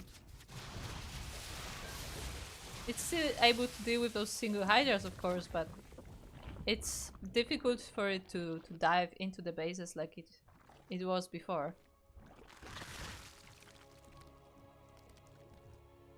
Still, the Hydras are ground units, so they can be outpositioned. Mutas are much more free to go between the bases, and at the same time we have this link base once again in the 4th base of Soothsayer. Looks like Soothsayer has enough though to deal with the ground army. Like, those are not pretty fights, but they are good enough for Soothsayer to hold on, to keep going. And with the Mutas not being able to really dive into the bases of the Purple Zerg anymore, like, the Undertaker is struggling a little bit. That said, as all of this harassment was happening, it looks like actually he was able to take down enough drones that he is slightly in the lead. He's also working on his 4th base, it just finished. So, economy-wise, Undertaker was actually able to not only catch up, but actually go ahead of Soothsayer. And the round buys don't stop, as there are more Zerglings in the 3rd base. And as the army is distracted, the Mutas once again try to dive into the 4th.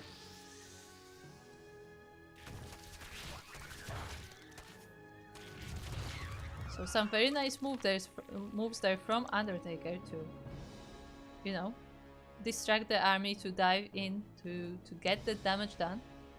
And at the same time he was working on an economy of his own.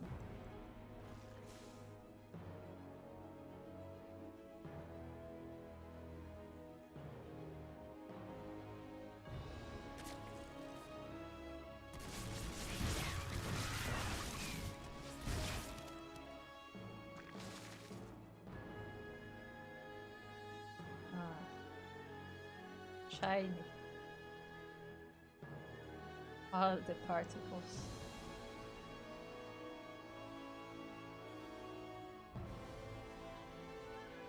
Undertaker taking a 5th base and an Ultra then, or Ultra Cavern I guess.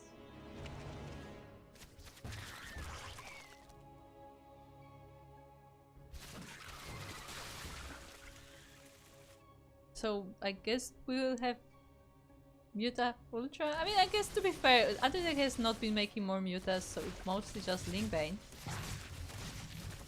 And once again, it's able to get into the natural base this time and munching on the drones, getting Soothsayer even more behind on the economy and even burrowing when discovered. The spin is so low, but it just barely survives. Just a few hit points left.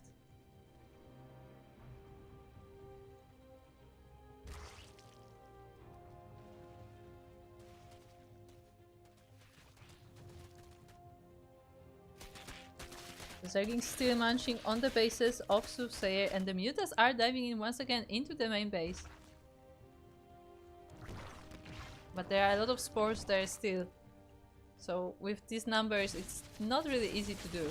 At the same time, the Roach Hydra army of Soothsayer is going forward. The first Ultra goes down as it was caught in the base all alone. The drones were burrowed to be safe, but that will not be enough as there is an Overseer present, so all of them will be going down as well. Undertaker is getting the defense ready. We have some Ultras here, we have the Banelings, but there are Lurkers. Some nice blinding clouds, but I mean this Zerg army is very much mobile. This one Ultra is spinning! Oh no!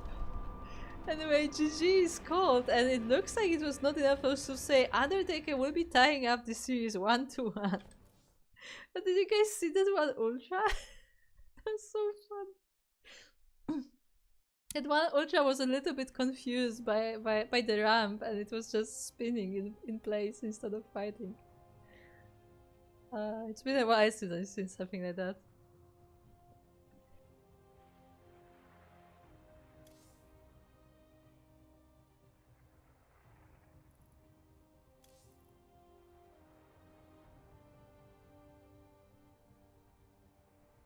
Okay, what is happening in the chat? The chat has been having a time.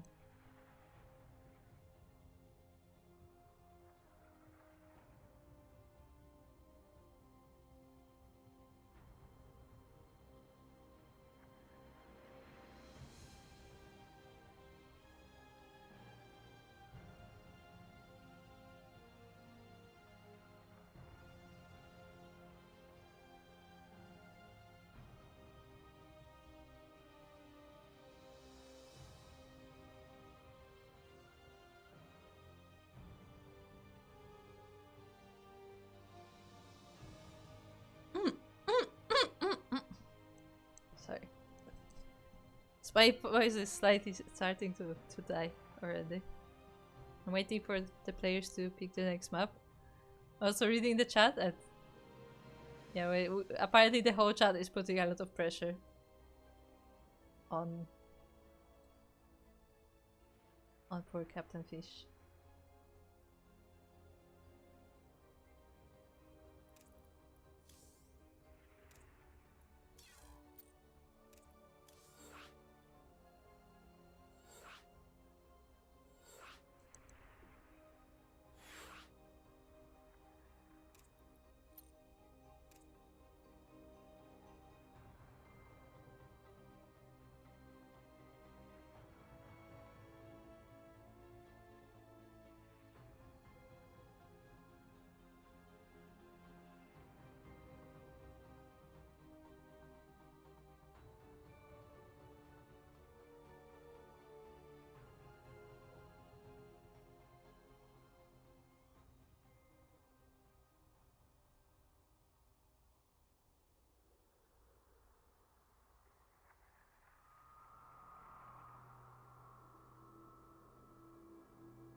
Okay, I guess I will have to catch up with the chat later as we are now in game number 3 of our semi-final. So it is tied 1-1. We have a very even ZVZ, very back and forth, and a lot of action happening. And here in the top right corner of Amygdala, we have the first of our players. It is from Taiwan, the Yellow Zerg, Undertaker.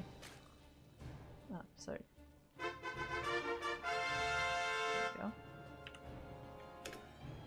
Across the map in purple, we have the French Zerg player from GDA. It is Soothsayer.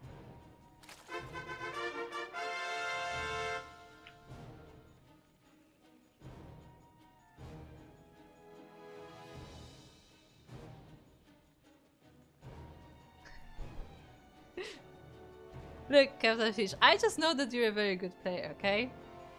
So in my eyes, you always have a chance to be in the finals, okay? That's all I'm saying.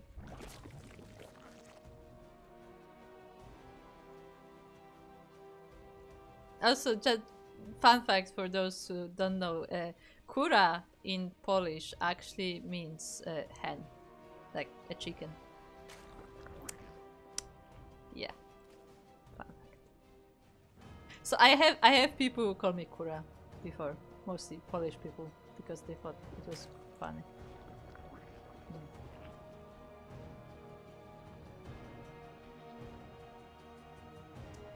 Anyway, we have a difference. Undertaker actually going for a third base very early. His natural hatchery is not even finished yet, and the third base is already on the way.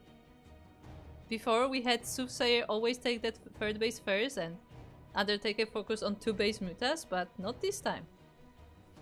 So Undertaker playing this slightly differently.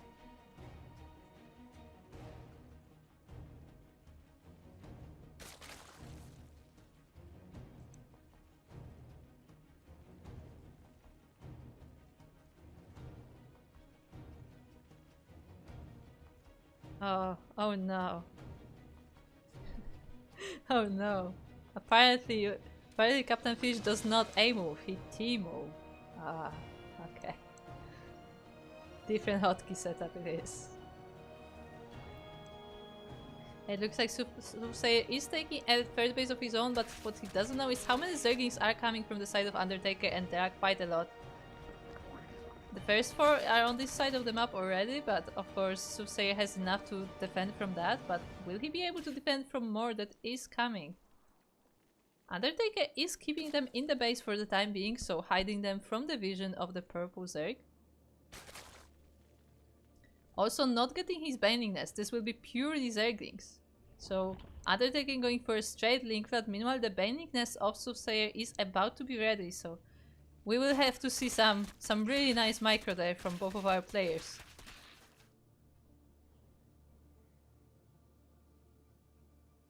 As the Zerglings are now going across the map, I think Soothsayer must have seen a glance of them, but I'm not quite sure, but now he does, as they are flooding straight into the natural base. The queen is going down and Zerglings are in the main. The second queen is also in danger.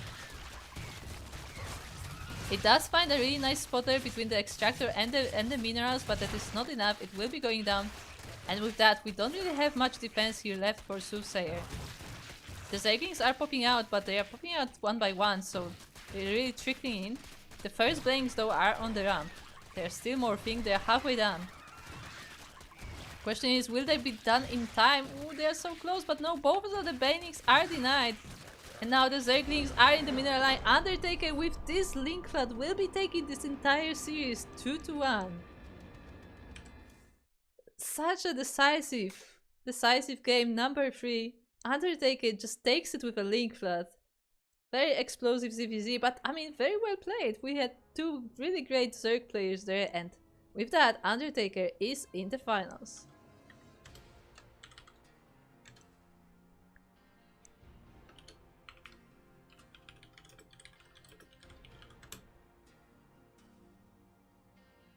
So really nicely done there by Undertaker.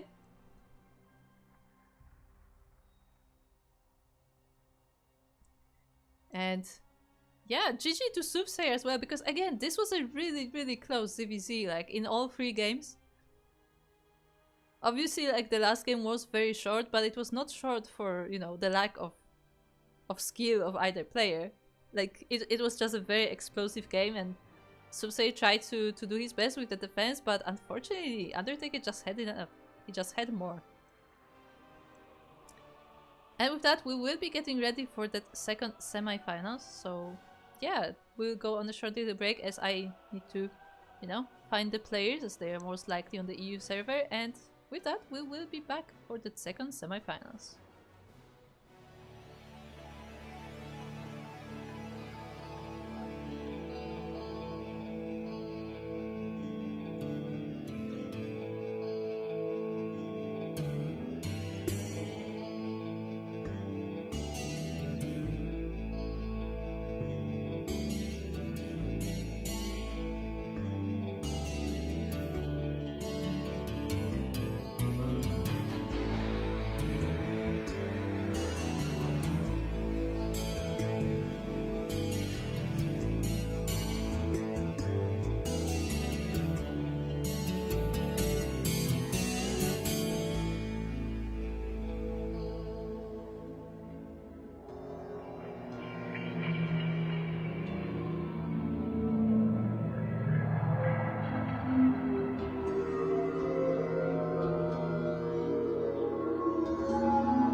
Why? Hello there. It looks like the scene switcher decided to throw me into this scene.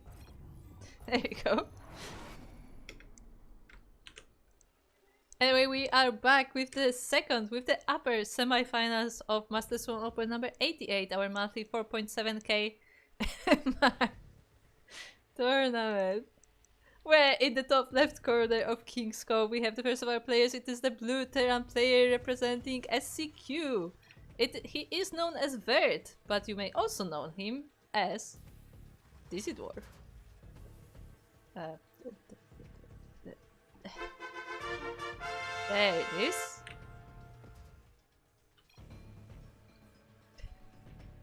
And across the map we have their opponent. It is the red Terran player representing Platinum Heroes. The not favorite to win this tournament. It is Captain Fish. Captain Fish is really not happy with me calling him the favorite once. So, you know. No, but you know, honestly, like I just say that because he is one of the better players in our amateur tournaments. Doesn't mean he's the best player, but you know, he's one of the really good players, so I expect him to always do well. But as he said, this dwarf is pretty strong. Even I believe in you. Oh boy. Yes, the entire chat, together with the other players, are trying to encourage Captain Fish to you know, play his best. And we will see how it goes, as it looks like Dizzy Dwarf is going for double racks, no add-ons. That is interesting, to say the least. I don't think I see it very often.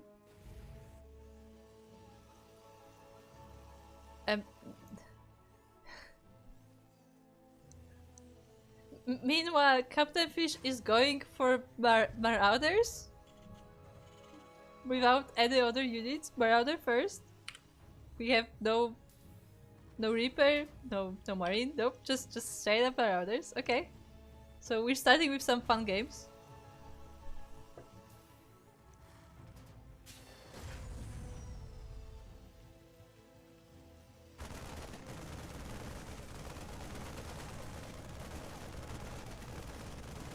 And yeah, but you know, in all seriousness, let's see how it goes, as we have two Terran players in front of us. The bunker is almost finished for Dizzy Dwarf, and I guess he will be defensive here. We will see how that goes for him. I mean, he has those two racks behind him. Yeah, I wonder how that goes, because I've seen Marauders versus Protoss. But versus Terran? I mean, this setup is clearly for the Reapers potentially coming in, but there are no Reapers coming, as this dwarf has opened with Marines. A single Marine in that bunker, and the rest of the Marines is up top, above the ramp. Let's type in more Marines. Nice. But yeah, the Marauders are going across the map together with a single Cyclone. And I am curious how this goes. I mean, Marines are pretty good. Wait, why I hear a oh boy. What Undertaker is doing in my room? Oh no. You say that this is dwarf, but there are actually Marauders in your room. Did you expect to see those so early? The bunker is quickly going down, but I mean, the Marines are still pretty scary. That said, Captain Fish is going forward. Those Marauders are starting to take units, but they also are getting very low. The Cyclone is also very low, but all of the units survive. Fortunately, they were not able to really do much damage, but none of the units have gone down. And as we know, there is no Medivacs here, there are no SCVs present, so they won't be able to heal up, to fix those units. Another Cyclone is coming. It was on the course to meet the Marines, but it was able to avoid them. there are so many marines here from Dizzy Dwarf. He did go for those 2 racks. And that is so much firepower. Even the Cyclones are not able to pose any threat to that. They will still try to kite, so there's that. But yeah, the first of the Cyclone is going down. The second one is also very close. Captain Fish doing his best with the micro to take down single marines. And with that, that harassment is over. What do we have planned next? I mean, there is a Raven coming, there is a tank. Steam pack is almost finished.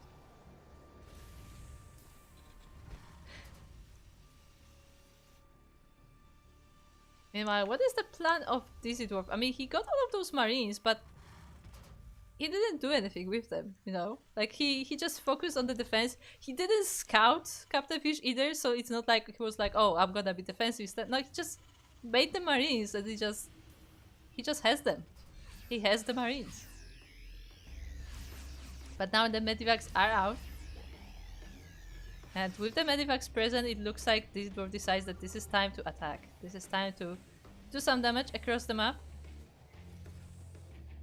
Meanwhile, we have a Raven sneaking in there from Captain Fish.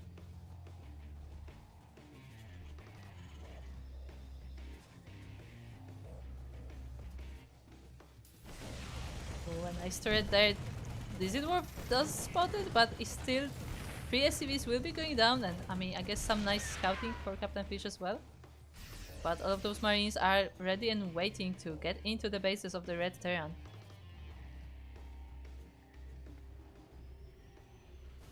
And what do we have? We have some marines here. We have a tank. Just a single one right over here.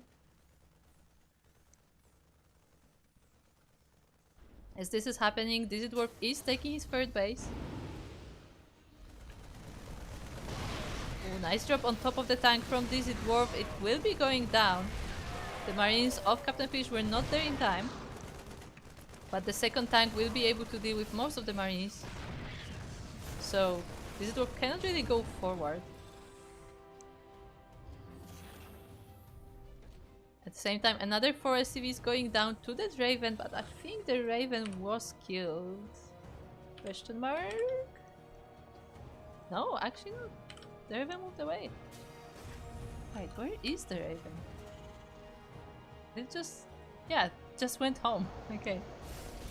Must have just went home right after dropping that second turret.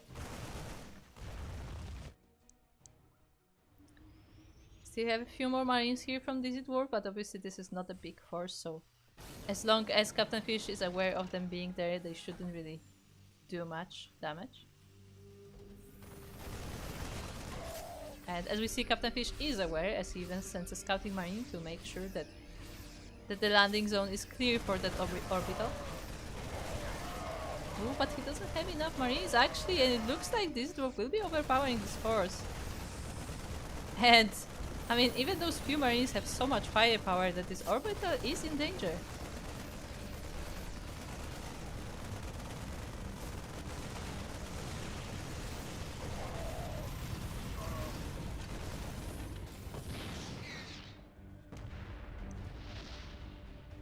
But with their reinforcements, Captain Fish is able to push this force back, and the orbital will be landing once again, but at the same time, Dizzy Dwarf is sending the reinforcements, this time with tanks. We have at least one tank. Do we only have one tank? Yeah, we have one tank, it looks like, and just the marines, but they are upgraded, they are steamed, and they are running up the ramp. The SCVs are in danger, the orbital will be focused. Yeah, it looks like the orbital will be going down, and so will the army of Captain Fish. The tanks are trying to hold the line, to hold further reinforcements, but I don't know if they can do so in time. 7 SCVs going down with that attack as well.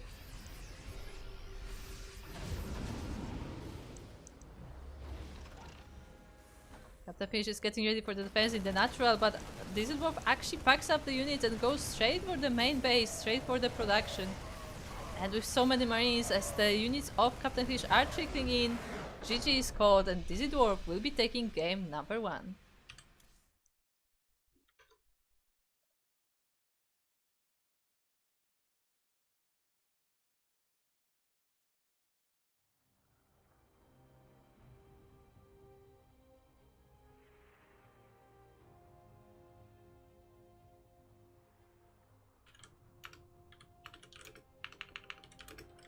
So yeah, very interesting game number 1. Not quite the builds I would expect from either side, really. So, you know, the game got a little bit scrappy.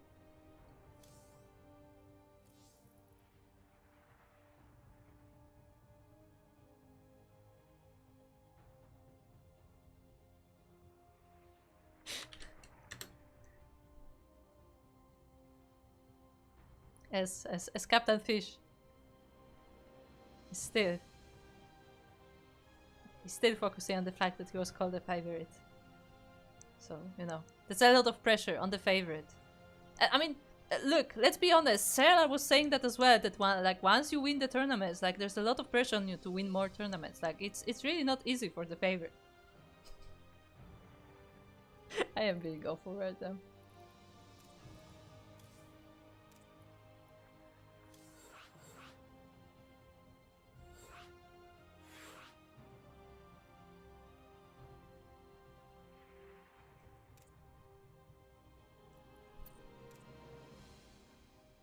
But yeah, in all seriousness, we know that this dwarf is also a very strong player, so... Oh no! Captain Fish is saying, Kuro, did you say favorite during the cast? I will watch, I will check. Oh no. Oh no. But I was saying, this dwarf is a very strong player. He has been to... I think he's been in the finals before, actually. Let me check that. Yes, I know that I have a lobby to attend to, but hold on, I need to know.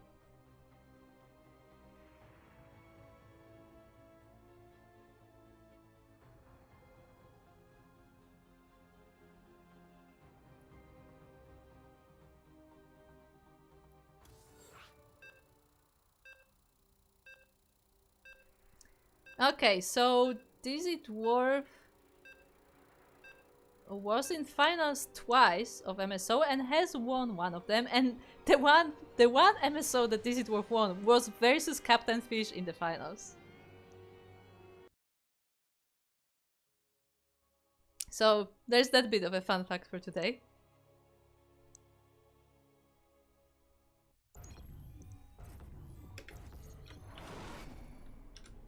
Yes, hold on, I need to do this, and then I need to do this. No. Wrong. Kuro, do it again. This.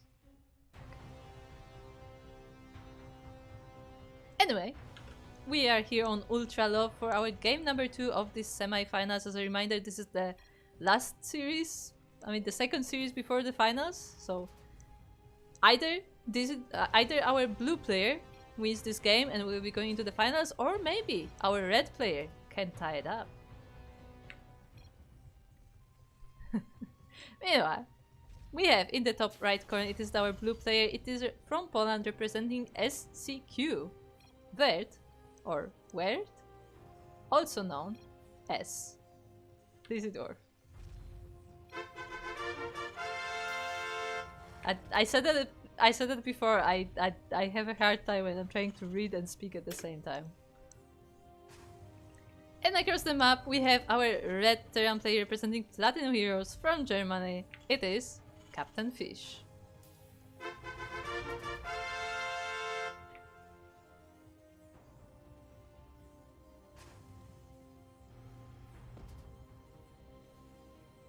Last Marine Open, it was blind. I mean, it was a pretty unusual way to open. I will definitely say that. And I think we are going for the same thing again. I'm starting to wonder, is that actually just how Dizzy Dwarf plays? Like, is it just his build in TVT currently? Because he's once again going for the Turax Marine. Just straight up, no Reaper, no nothing. No add-ons even. Meanwhile, Captain Fish opening much more standard this time, going for that Reaper. I assume Reaper expand as well, but well, actually no, it's Turax. What am I saying? It's Turax Reaper. Okay, chat. I'm not a Terran. I'm not good at TVT. Turax Marine versus Turax Reaper. Who wins? Neither of them is proxied, so nobody has an advantage. But it is a Turax versus Turax.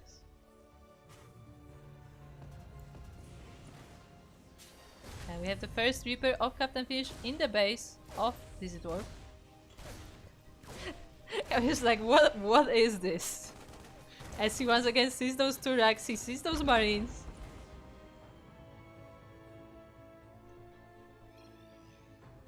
Nothing to see. Everything is as normal. Proceed. As we have more Reapers from Captain Fish. It looks like Captain Fish has transitioned from that. He is not producing more of the Reapers. This is just a the harassment, the initial harassment force.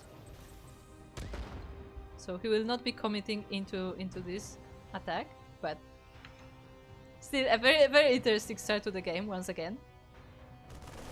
Oh, but the marines are ready. I mean, this dwarf has a lot of the marines, so he is able to split them between the bases, so it doesn't look like the Reapers will be able to get in, which is of course very painful for Captain Fish, because those are, you know, he did align his build, he did change his build to make sure that those Reapers can be made, that those Reapers will be out. So for them to not really have any use is always painful, of course. But that also means, because Captain Fish went for the Reapers, he's also much more aware of what this dwarf is doing, because if you remember last time, he went completely without scouting, I mean, as did this dwarf as well. But he was not aware at all about aware of what this dwarf was doing. But this time he was able to scout. He saw the marines, he saw the racks before there was like a big army already there present. So now he is actually able to prepare. He is already working on marines of his own. He has them reactored. He's working on steam. The steam pack of this dwarf has just completed, but the one from Captain Fish is not that far behind. And the first tank is already out. So I'm sure this dwarf will have a little bit of a harder time in this game, as you know, the way is not quite as open. It looks like once again this dwarf will be waiting for those medivacs though, so there is quite a bit of time for Captain Fish to prepare.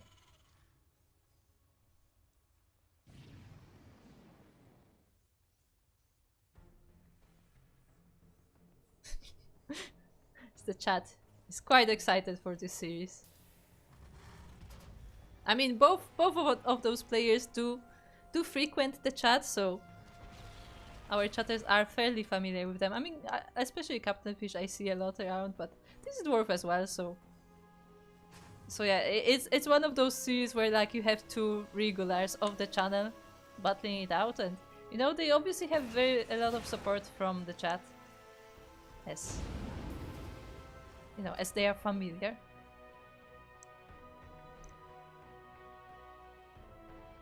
And those Reapers do spot the move out, do spot the double medivac drop from Dizzy Dwarf.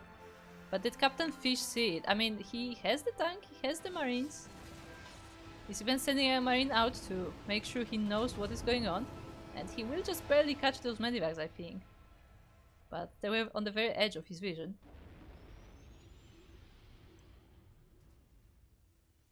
Oh, and the medivacs are in the main base, but there are marines here, and Captain Fish is ready. The Reapers are coming back as well. Looks like they will be tracing the medivacs to make sure that Captain Fish is aware of the movement of the army. And I didn't pay attention to that, did I? Captain Fish did say that he wants to play some fun games. It looks like fun games in TVT means Fusion Core. We are getting Yamato battle cruisers. Full with Yamato and everything. Oh boy. Are you gonna teleport, Captain Fish? Oh boy. This is such a ZVT feeling. But apparently it's a thing in TVT too. That said, the Marines are pretty good. And with that many Marines, I mean that BC has to run quite quickly. But even then, I mean, it's still doing damage. It's still shooting while flying, so it's still taking down SCVs, 5 of them in total. And as long as this BC is not dealt with, I mean, Disidro has to keep his forces back at home. Ooh, I didn't actually know BCs do outrange Marines. So if Captain Fish kites it, he can slowly take the Marines out. And also while all of this is happening, this dwarf is not paying attention to this army as it's just standing idle. And Captain Fish uses that. Tries to snipe the army, but this dwarf is alerted to it and does catch it in time, but still loses all of the fighting units. The only unit left was the Medivac, and it was not able to pick up anything. So all in all, even if this BC doesn't actually get a lot of done, like it was still a distraction good enough to remove the danger from the front of the base of Captain Fish.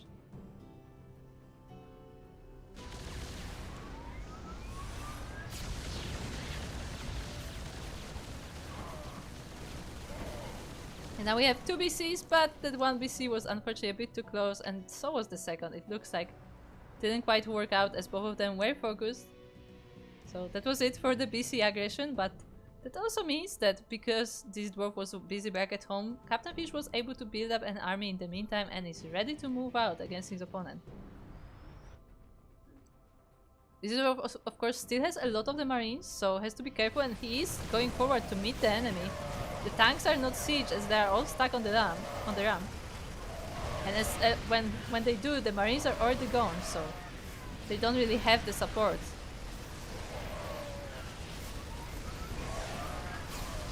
So unfortunately, it looks like this dwarf will be able to clean up this army. Another BC comes in and tries to help with this defense, with this fight in the middle of the map, but I don't know if it is enough. There are so many men with gun here. SCVs are being pulled off the line to fix the battlecruiser. And I mean, they do a really good job at repairing that. Look at that. Repair is pretty good.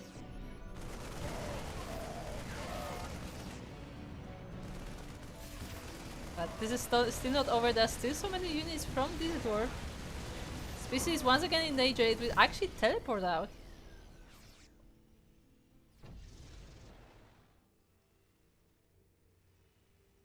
But Captain Fish has tanks, and I mean, even though this dwarf was able to take down a lot of the army of Captain Fish, like he still lost a lot of the army of his own on the way here. That's funny. So all in all, like this ramp is actually not that easy to take as this dwarf was hoping it would be. Captain Fish actually has enough to move against this army and clean it up.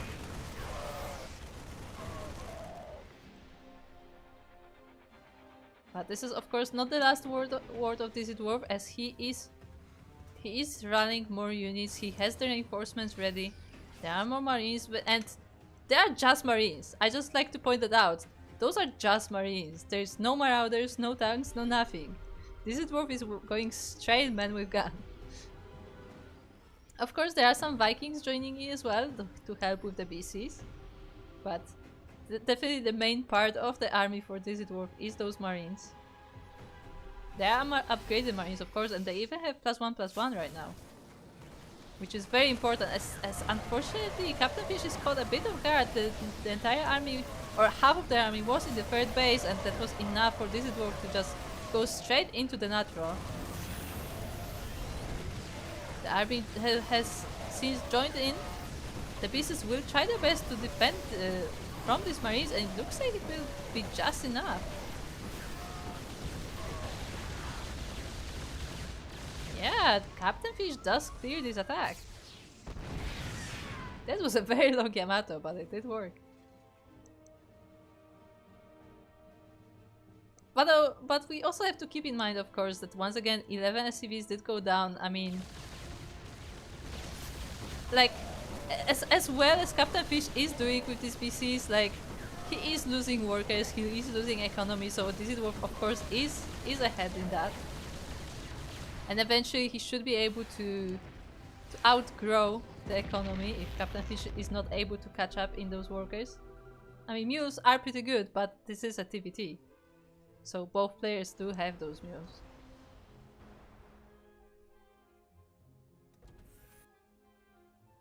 But that's it. I mean, those were pretty solid defenses there. Like, it looked very close, but every time Captain Fish was able to clean up those attacks from this dwarf.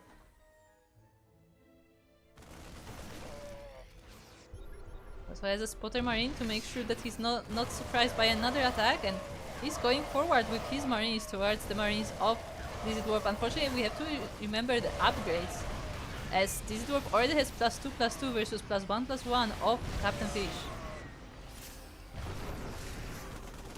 The tanks, of course, definitely help with the defense, as they are placed strategically throughout the bases.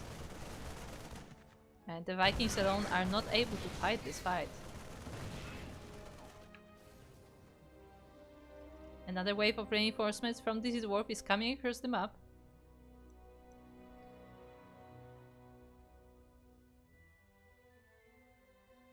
+3 for both attack and defense on those infantry units is also on the way for Dizzy Dwarf. As is +2 for Captain Fish. But Dizzy Dwarf now has the numbers as well as the upgrades. He's overpowering the third base, and the SCVs are going down once again. Captain Fish will try to retake the ground, but he's not able to do so for now. The orbital goes down as well.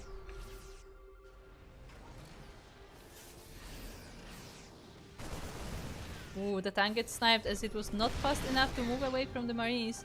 There is another tank on the high ground though, and a BC, so this marine army cannot really run up the round just freely.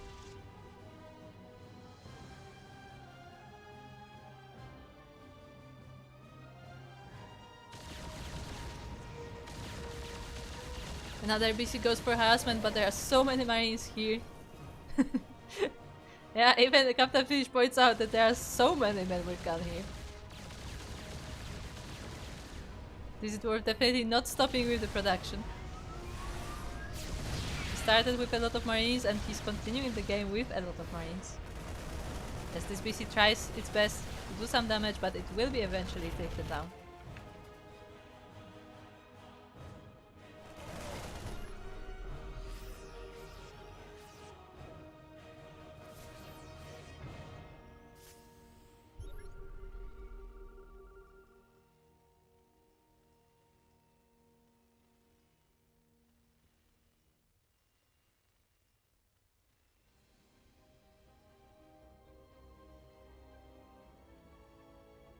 But don't you love it when you try to drink during the cast and almost choke? Amazing.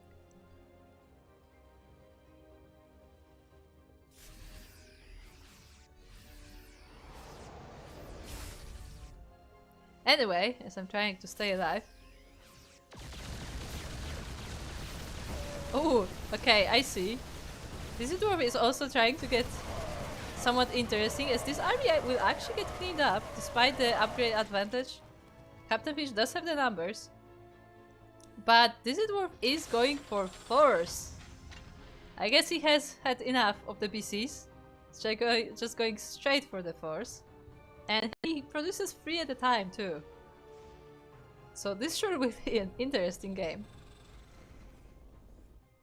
Checking on the bases, making sure how the economy is, as Captain Fish is forced to leave his main base, while Dizzy Dwarf is on 5 bases. He just landed his 5th CC.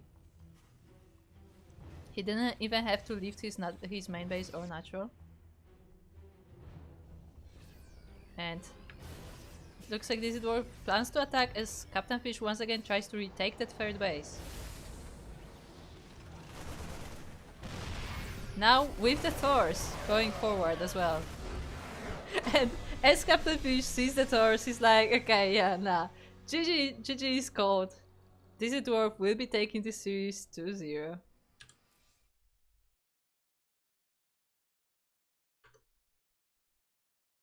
But this was a very fun TVT. It was very interesting. And I mean, Captain Fish did do pretty well for what it's worth.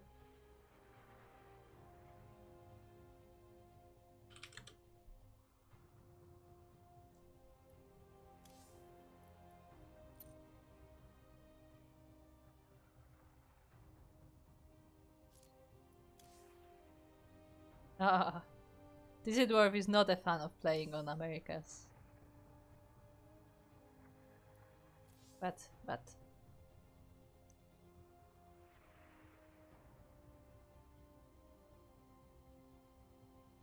regardless, we will be getting into those finals. We'll take a short break to get ready for the finals and also to get ready for the raffle. So, yeah, make sure to get some snacks, get something to drink, and be right back for that finals, for the final series of today's Master Swan Open.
Okay, we are back. We finally found this dwarf. Yes, we did lose him for a moment. But before we get into those finals, there's one more thing we have to do. We quickly make sure that everything is refreshed and ready.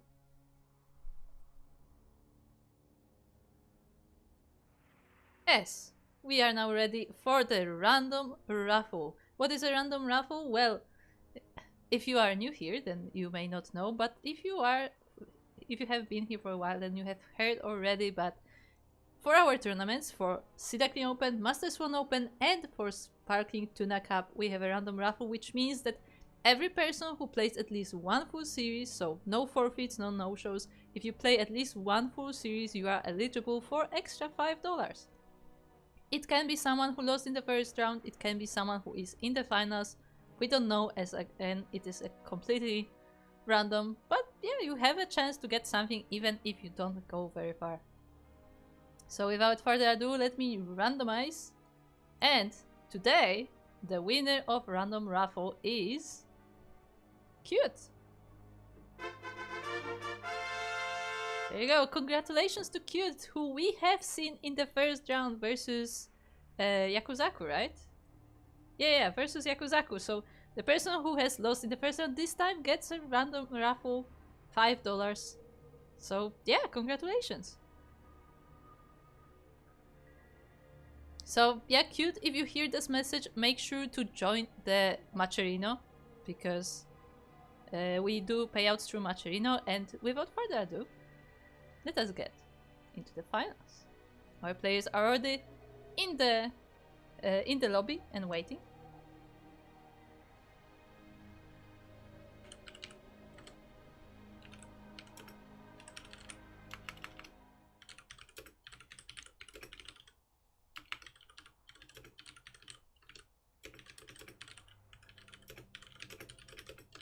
Let me just make sure that everybody knows this is a best of 5, because sometimes we can forget.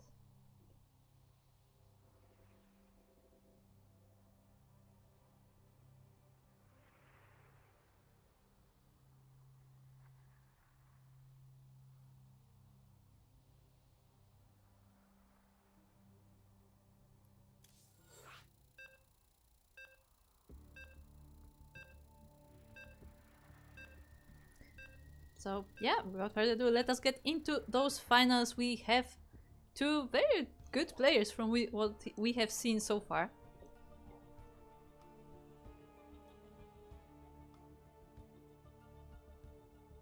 And it will be exciting to see them go against each other.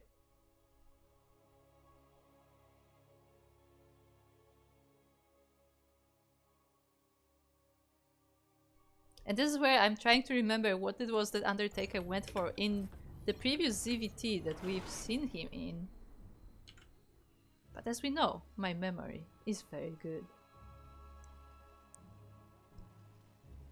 Anyway, we are now starting our best of 5 finals on El Dorado. But not the most common map, but we are having it here nonetheless, where in the bottom right corner of the map we have our blue Terran player representing SCQ and Poland. It is Dizzy Dwarf.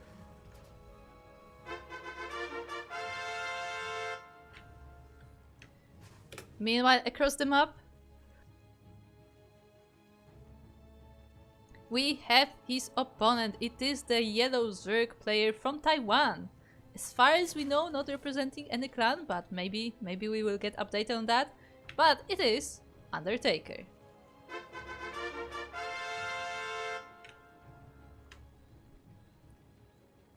Yeah, we will see how it goes, because the whole, because this dwarf is so sure that it will be Muta, but I think the whole Muta play was specifically the ZVZ thing. And I'm trying to remember what it was that he did in ZVT.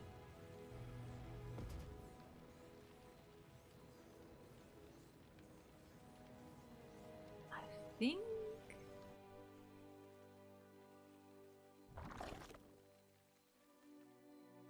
This is Kuro browsing the deepest drawers of her memory, and they're all empty. There's nothing there but dust. Oh no. This was like literally like an hour ago and it's already gone. Oh no. Well.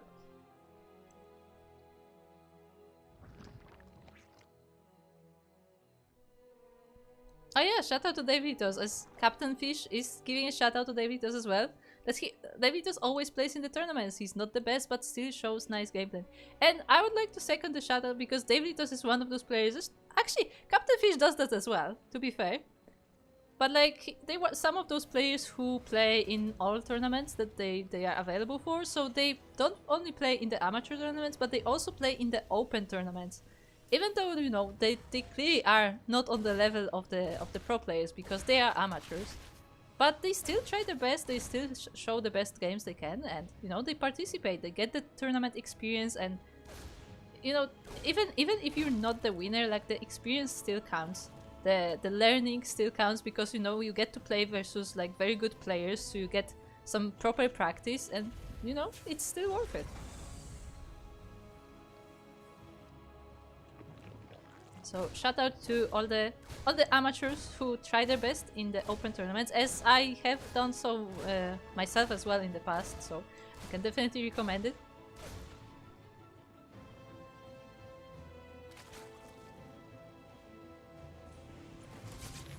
As we have this first Reaper from this dwarf, this time not skipping the Reaper, but scouting the Zerg very carefully.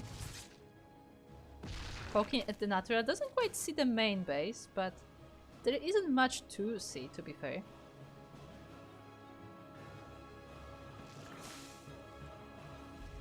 Wait, is Captain Fish not in Platinum Heroes, or is he? Yes, I did mention Platinum Heroes a few times at least. I see Captain Fish asking.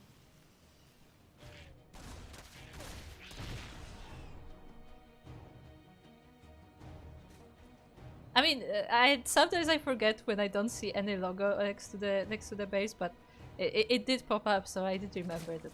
Oh yeah, Platinum Heroes. And once again, this dwarf is just really focused on Marines today, getting 2 racks, 2-1-1, focusing on those Marines, getting that man with gun. I mean, man with gun is a pretty good unit, so we'll be getting a lot of those. It's not quite mass Marines, as chat is pointing out, but it's still a lot of Marines.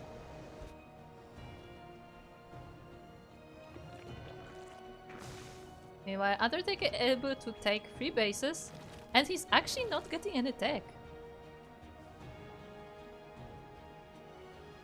He's just preparing for the defense, he's just getting Zerglings, getting Spores, but yeah, there's no tech whatsoever. In fact, he's taking a 4th base as well.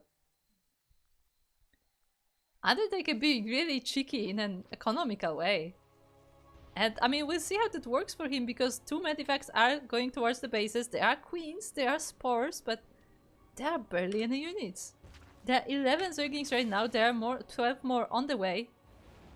But at the moment, there is not much of a defense ready. Now the Marines land, the Zerglings are here and they do surround them, and actually looks like that's enough to scare the medivacks for now. The Queens are focusing on the medivacks too. Looks like the wall was also mined out just enough for the Zerglings to come through. And yeah, that is all that Undertaker needs, and he will stop that drop for the time being. That also means that he can get away with so much economy. I mean, look at this base. Look how overdrawn this 3rd base is. And I mean, the 4th is about to be finished.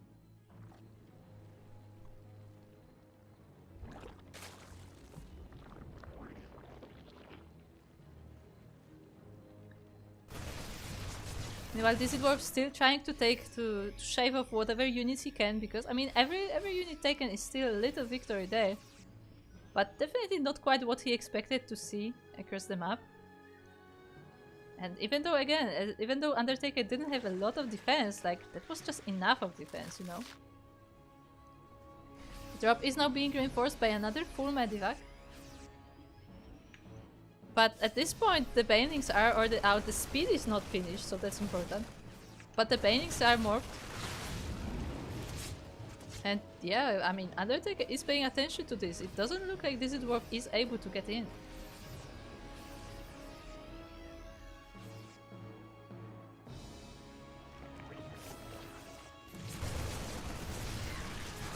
As the Zerglings are now going to try to clean up these Marines, they're trying to stop the Marines in their tracks to let the Banelings reach them, but yeah, the speed is still a few seconds away. Maybe Undertaker went a little bit too early. I feel like maybe he could have waited for that speed. But nonetheless, I mean, still keeping Dizzy Dwarf at bay. The speed is now finished. There are still a few Banelings, but not too many. Oh, and they are being sniped. Dizzy Dwarf is not letting them connect. That said, there are more Zerglings now. And as all of this was happening, Undertaker was working on Hydras. The first Hydras are popping out. Speed is on the way. This is worth trying to clean up some creep. At the same time, he is sending reinforcements across the map. We have one tank with this army, and still mostly Marines.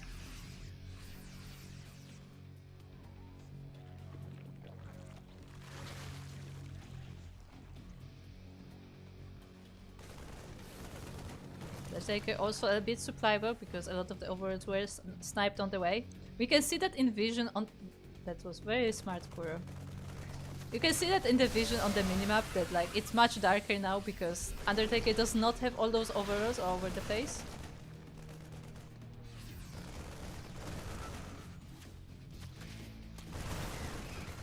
That said, with the tank, I mean, this dwarf has a nice setup here, so Undertaker cannot quite go straight into it. He is getting more Banelings ready. More reinforcements are joining in, and I mean, Defender's advantage is definitely a thing, so... The longer this takes, the more likely it is that Undertaker will be able to clean this force. He has some Hydras here up top, waiting to surround this army. Grooved Spines are about to be finished.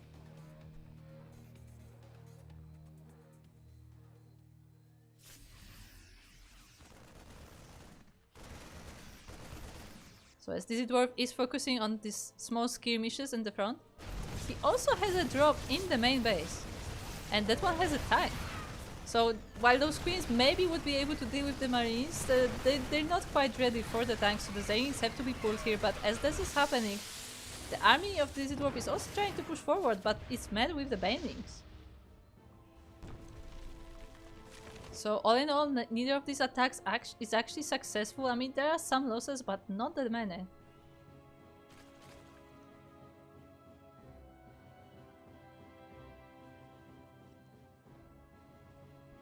Oh, and it looks like, oh, the army is moving, but the Hydras are still not discovered.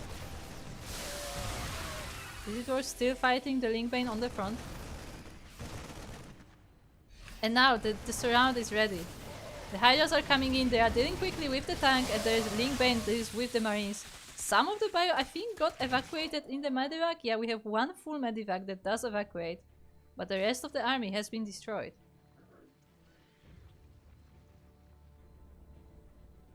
Meanwhile, back at home, Dizzy Dwarf does have another wave ready, so this is not the end of his aggression.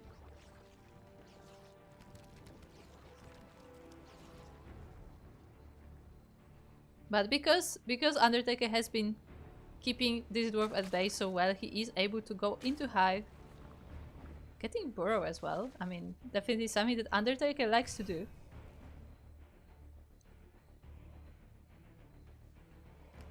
And yeah, I wonder how he will approach this. He's trying to get into this mineral wall.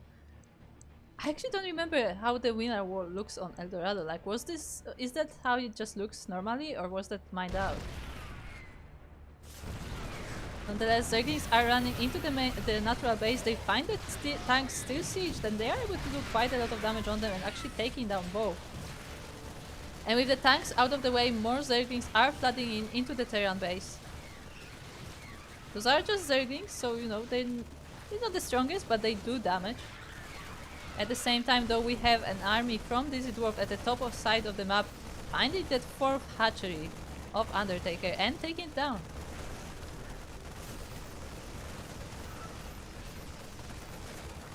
Ooh, Infestation pit is also here. That's a bit dangerous. I think there's the only one, right? Yeah, there's the only one.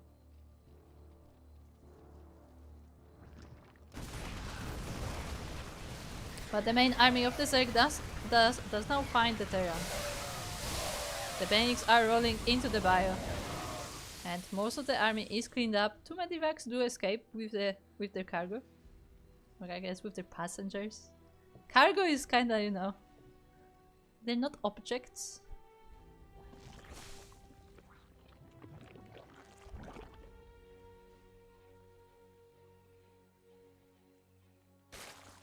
Yes, Chad is pointing out, I mean, kinda both players are going for the wave tactics, right? Because Undertaker makes a lot of Zergling, while Digital makes a lot of Marines, so... Both of our players playing in that swarmy way. Are those mineable? Those are mineable. That's funny. The minerals are actually in the gold, in the coins. That's quite funny.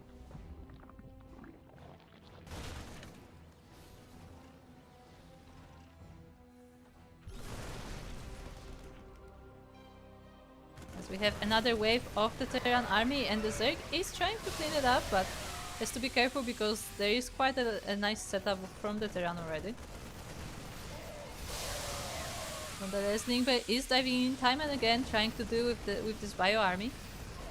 And is taking down small chunks of it. Ooh, but that was a kill on that hatchery as well. Now the ultras are out and they will be marching forwards. Parasitic bomb is out as well, so this medivac is out of commission. The tanks are not able to stand against this and they are blind crowded as well. The ultras will be marching forward. They don't have the upgrades yet, so they do fall fairly quickly, but nonetheless they do a lot of damage to those marines and the blinding clouds are helping as well. But with the reinforcements from the Terran, they're not able to push forward into the bases. That just looked like that ultra exploded. like nobody touched it, it just exploded on its own.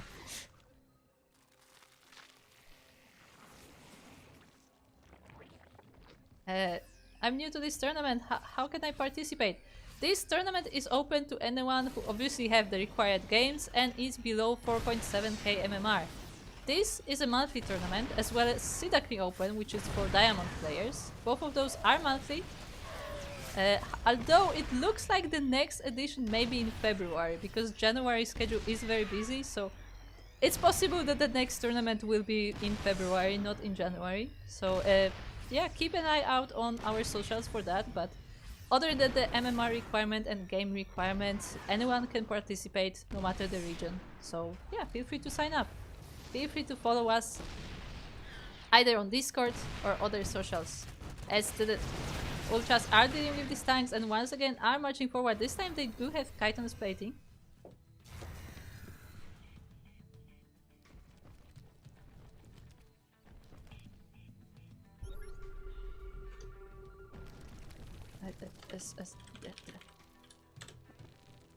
There are the socials. Posted them in the chat.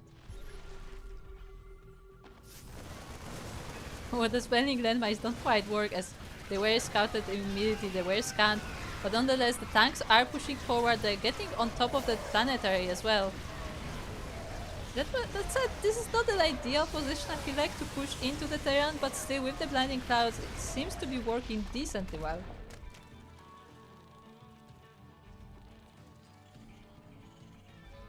But yeah, there was a bit of a concave for the Terran, not quite ideal situation for the Zerg as pushing into the ramp, into the tanks, does deal a lot of damage to the army.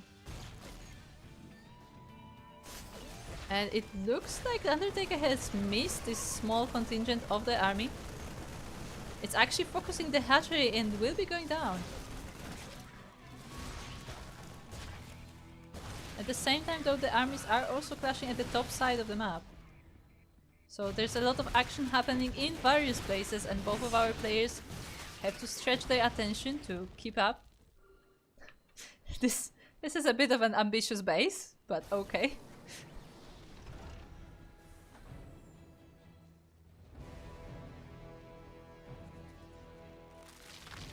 As once again we have a clash in the middle of the map.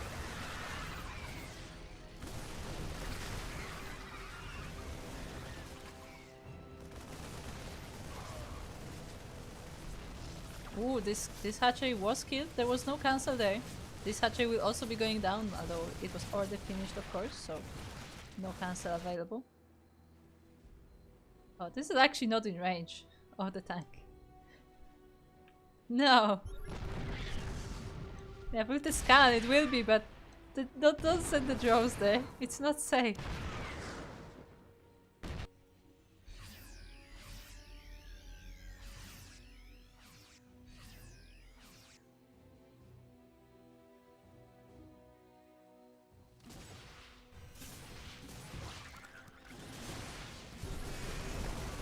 We have more Baning landmines, but once again, this dwarf did see them happening, so he's able to discover all of them before they come into effect. Ooh, nice blinding cloud on this army that was actually very clamped up in the choke. And the Ultras are able to do some damage, but still a lot of the bio is left over. It is very damaged bio though, have to keep that in mind, but with Medivacs, they should be still able to put up a fight. Ultras are once again trying to get on top of this bio and will be able to do so. Some nice connections from the Banix as well. That said, the Ultras are starting to fall, but it's just enough to clean up this force.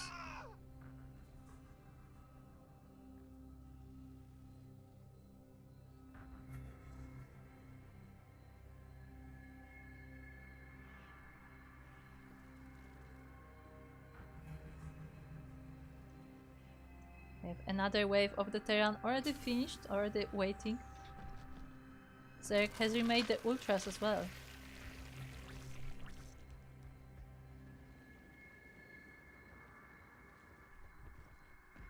And yeah, we're reaching a very interesting scenario on this map as most bases have been already taken. This base was of course cleaned up and this dwarf made sure to actually plug this wall to make sure there are no more run-bys coming in. So we have the Zerg collapsing on this army, the tanks is in danger, and we have the fungal on the army as well. There's one infestor, actually two infestors in the back, really paying off. But that said, I feel like there's not a lot of support for these Ultras, and alone they're not that amazing. They definitely cannot push into the bases of the Terran as the tanks are well set up there. They are spread out on every ramp. And it looks like maybe Undertaker is trying to find another angle of attack.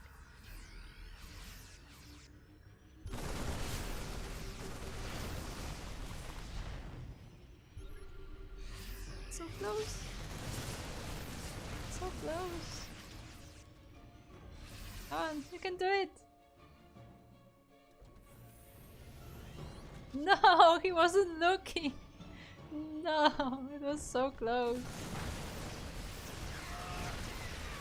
Ooh, but this army is running into the wrong neighborhood as it goes straight into the Ultras. That said, there are the Terran reinforcements, and once again, these Ultras, where's the support? Where's the Link Bane? There are only few Hydras and Spellcasters. The Fungal worked great on this army and it will be shoot down in no time, but after the Fungal is done, like what's then? I don't like that part of the army of Undertake. I don't like that there's not a lot of support for the Ultras.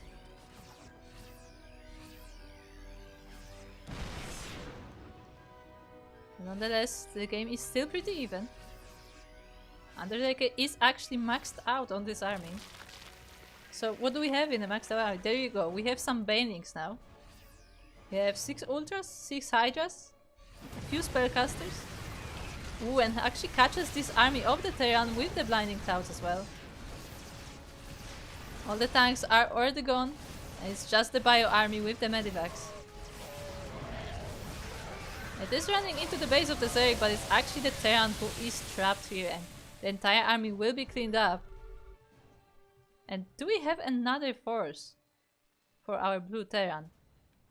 There is more. I mean, there are still the tanks that were left over that are just, you know, spread out around the bases for defense But we also have a bio reinforcement force, so it still looks okay for now. That said, this dwarf is much lower on his resources.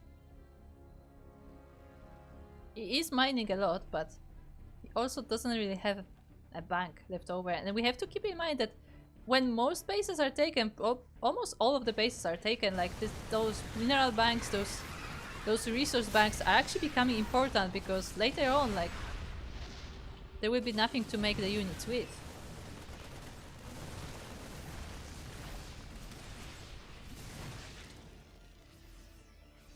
Oh, those banelings. I just keep looking at those banelings. They are so close. This dwarf keeps walking over them. But it's just not the moment, you know? Have to wait for the right one.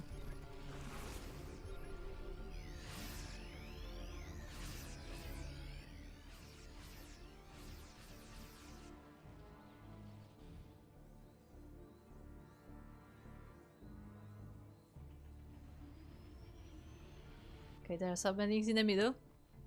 Can Undertaker bait this army into those banelings? He's trying to. Look at this ultra. He's really trying to get the marines to walk into it. At the same time, we have a marauder force going towards the top side.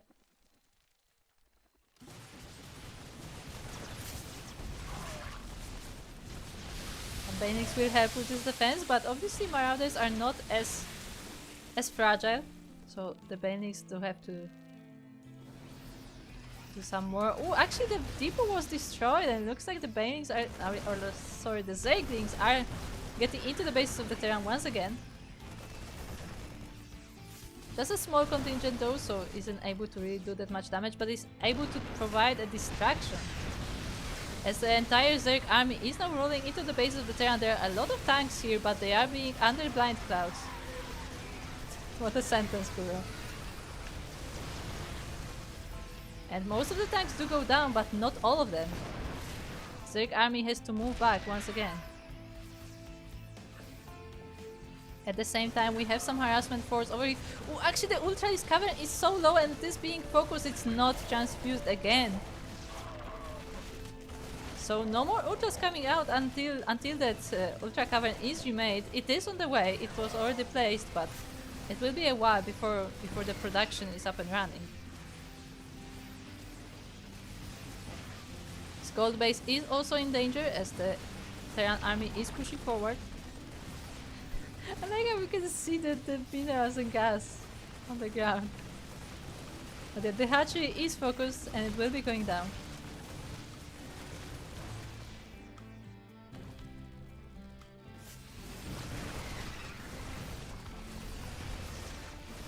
Those ultras are falling quite quickly. They're quite damaged already. There are a lot of banelings in this army, but they're not able to catch up with this army. They're not able to connect.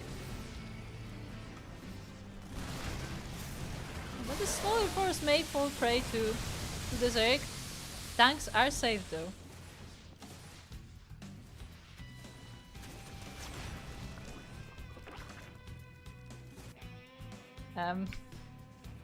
Well, this is awkward. Please tell me he mines from this.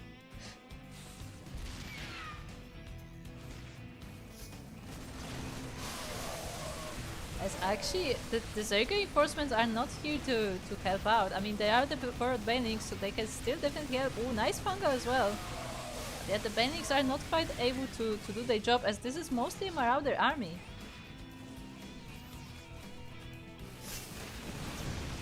The tanks siege on top of the banelings as well.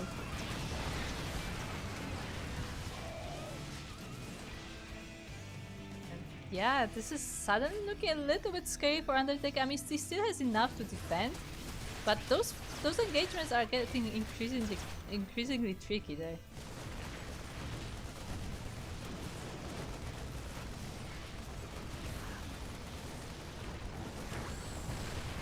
Shaking my head. Nonetheless, the base is taken down.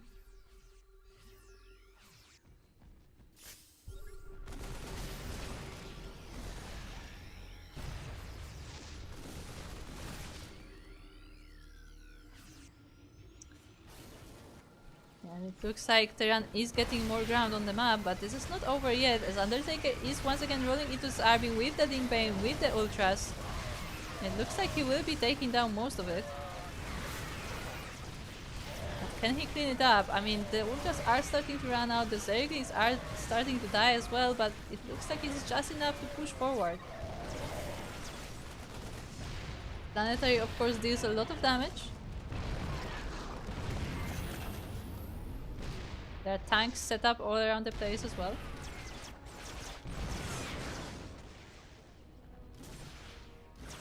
Yeah, the Zerg army does not look as formidable as it used to. Of course, we still have some world banings here and there, but yeah, it's actually... What does this? Yeah.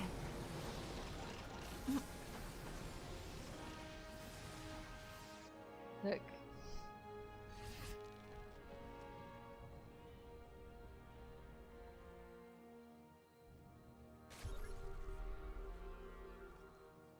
So once again, Undertaker has to remake his army, and I mean, this dwarf is pretty well. The ghosts. His leader is stepping on it almost.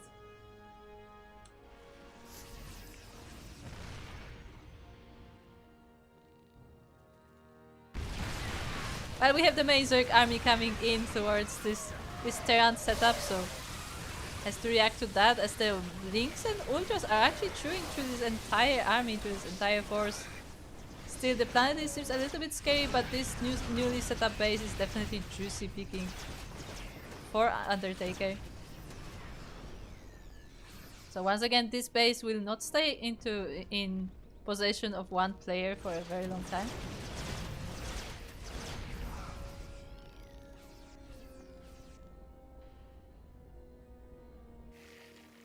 But yeah, we've been here for half an hour.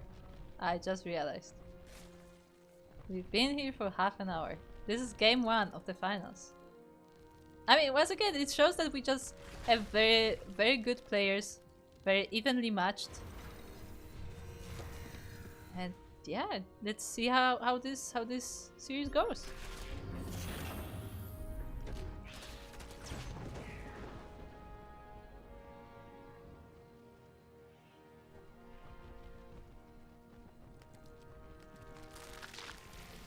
That said, yeah, I think I'm looking at it now, but yeah, pretty much Undertaker is out of mining. He has this mining base, and the rest of the bases have pretty much just leftovers. I guess this one is kind of mining. And yeah, there's not a lot of mining going on. Meanwhile, on the side of Dizzy Dwarf, we have this base over here, and I think that's also pretty much it. I mean, I guess these few gold minerals are also going, so that's why there's been so much fighting over this base, because pretty much this is the last fresh base, the last one that still has most of its minerals. And as I said, that bank will really matter in the long run, because both players are now struggling to get resources.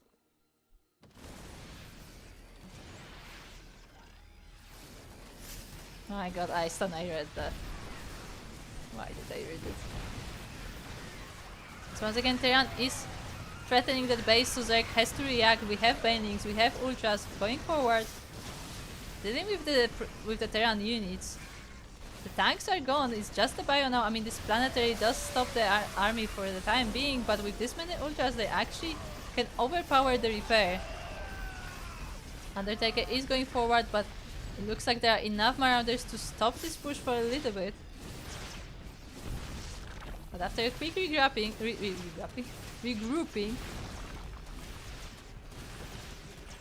is that how you say it? God damn it, English.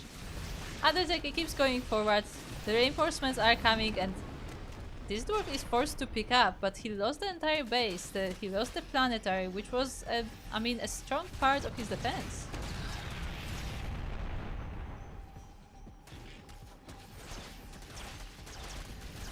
So the Terran wall is broken, but that said, is that enough? I mean, there are still quite a lot of forces, there are the reinforcements. said, once again, both of our players are very low on resources at this point, so it will be increasingly difficult to rebuild these armies, so every unit lost counts.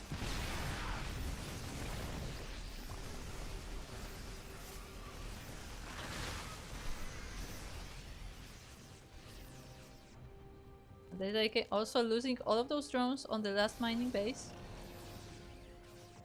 He still has more, but yeah, he doesn't really, like, he can't really put those drones anywhere. Like, the worker counts are really low, but the thing is, it doesn't matter at this point because there are no bases to mine anyway.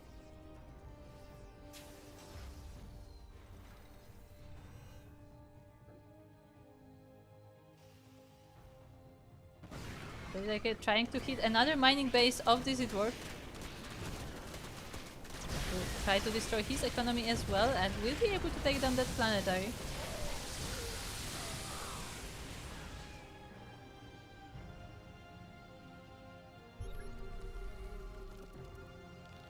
But he has to defend the bases of his own. And again, the Zerg is generally like almost designed around losing your forces, you know, like the whole point of the Zerg is that you have a lot of units that are fairly squishy, but you can just make a lot of them and you can just keep swarming your opponent.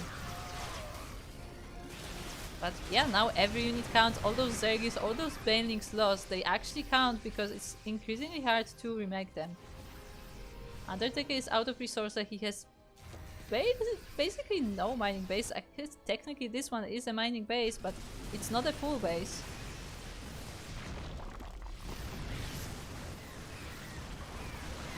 So he has to push forward. He has to get damage done. Takes down the tank, but the bio is still standing. The ultras are struggling to get to the marines. The Banelings do connect. Is that enough?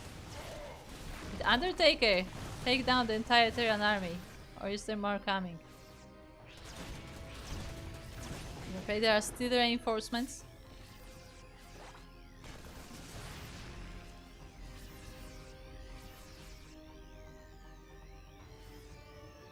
And what can Undertaker do? He has nothing in production because he's so low on the resources that he's not really making anything. He has the Lynx and the Ultras. And with that one Viper for support.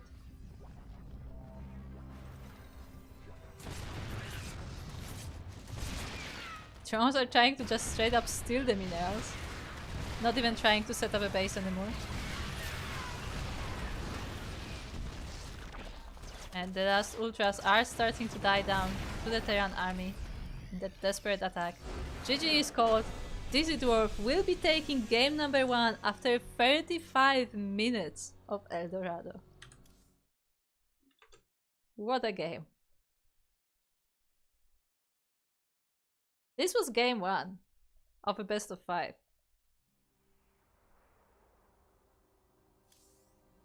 Oh boy, we're gonna be here for a while.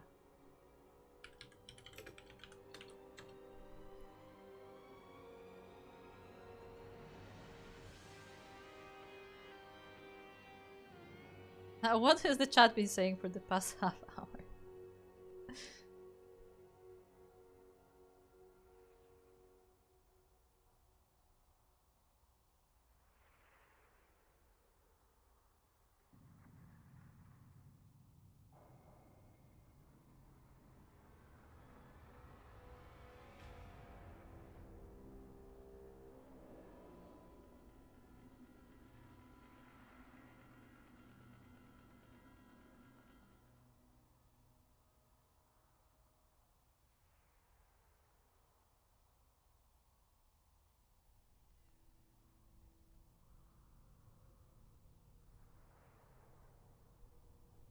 Okay, hold on. I need to start writing down the maps because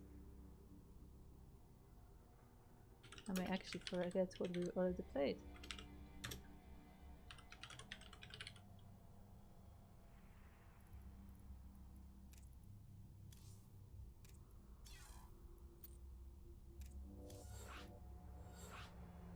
But yeah, Captain is just saying it was so nice when I had a good early game against Geralt that I lost minutes after that. I mean, I've been there. I remember it was years ago. Just game for last minute. I remember years ago I had a game like that versus versus Neeb, and it was back when he wasn't even all that popular. And the thing is that like for like solid like 10 minutes like nothing was going on, and I'm like, oh, this is going pretty well, and then I just saw an army of void rays flying across the map. I was like, oh, that's what happened. So yeah, that's a thing. That's one of my memories of playing open tournaments.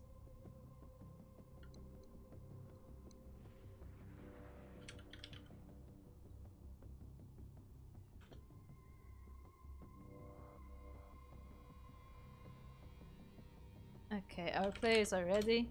I'm less ready, but let's go.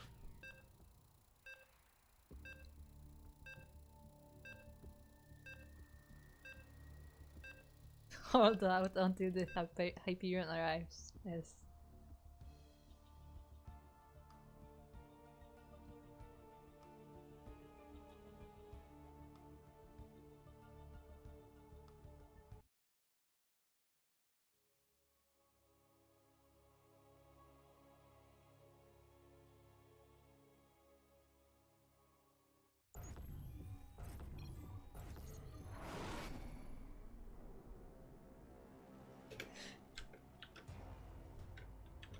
Okay.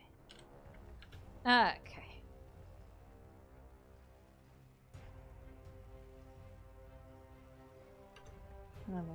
Okay. So we are now on Ultra Low, where in the bottom left corner we have our blue Terran player representing SCQ and Poland. It is DC Dwarf. And across the map we have our yellow Zerg player.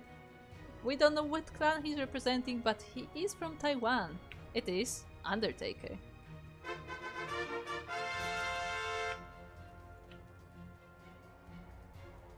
Going for a hatch first.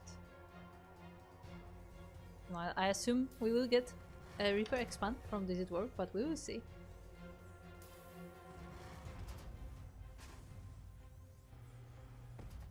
And I see the chat has been informing Mingi. I guess that's how you call it? That's how you read it? But yeah, we have our tournaments. There are 2 monthly tournaments for amateur players and 2 tournaments for professional players, or open to everyone.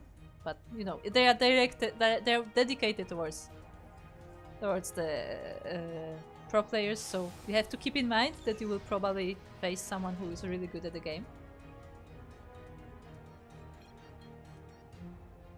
Mutas, maybe.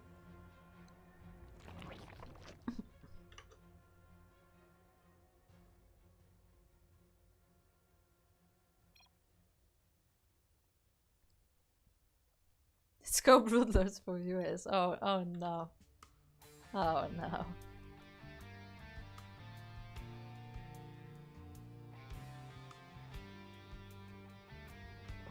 Yeah, that is true. I have noticed that Dizzy did not try to use snipes on the ultras. That is true. I was kind of surprised about that. But I mean, you know, when you have like these big armies, sometimes it's difficult to get your spellcasters out. Because essentially, at that point, like Ghost is a spellcaster. In a way.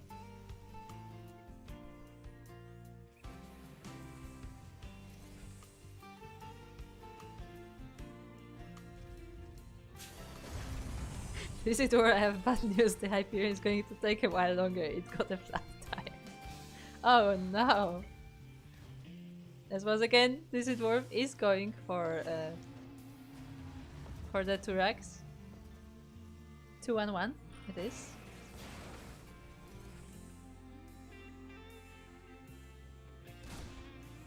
Did get a Reaper across the map to scout out the opponent. He sees the third base, so he knows that there's nothing too cheeky coming from Undertaker.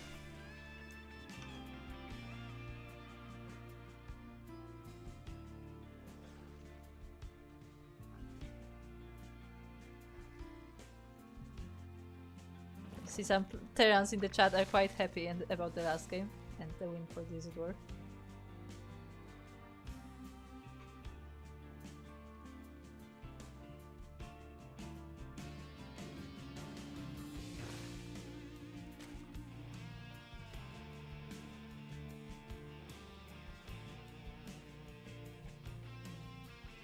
But yeah, chat is saying that like this must be nerve-wracking for the players, and I mean I'm sure it is. But at the same time, in the in-game chat, they said that it was a fun game. Like they actually enjoyed the fact that this was like, you know, such a back and forth that they were fighting until the last mineral on the map, basically. As the Reaper does get sniped by those Zerglings. So yeah, like the players themselves also enjoyed how close of a game that was. And we'll see what they bring us in game number 2. We'll see if it will be another half-an-hour game. Although, I don't know if Ultra Love is a map that's like encouraging that, as Eldorado was a bit more funky.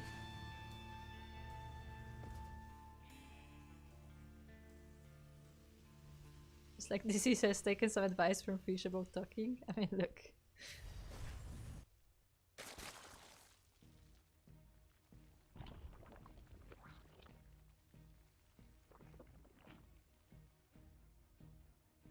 So Undertaker is trying to get ready for the double medivac drop that will be coming for this dwarf. He did scout the Turax.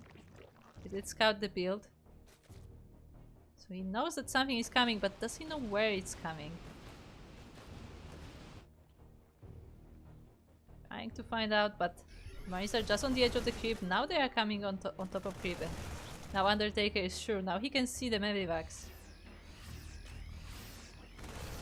He'll try to go towards it. He's trying to chase the Marines with the Zerglings, although that's, you know, it's a bit tricky because Zerglings are not ideal against Marines. See, with the Queens to support, this is enough to chase those medivacs away, and it looks like for now at least Undertaker will not be taking any damage. He even surrounds the Marines as they unload outside of the base. Look, I am tired, okay? I am tired. Words, they don't have any meaning anymore.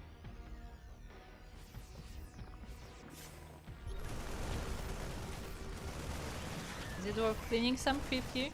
Destroying the bot? Shaking my head. Those players, always messing with the critters. Yes, at the same time, Undertaker is able to take his 4th base. He's also working on bending speed. And Hydrogen.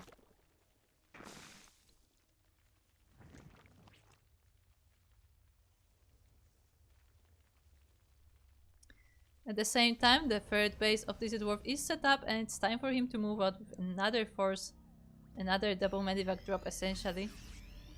As the first one has still not been cleaned up completely, so it's still taking the attention of Undertaker. I almost called him Ultra Love. Oh boy. And the second double medivac drop is now at the 4th base, and Undertaker has to split forces, but does he have enough? This 4th base is in danger. And so is the 3rd, actually. Yeah, the drones are starting to fall. There are no defenses here. The Queens are now joining in, but as they are, the main base is in danger at the same time.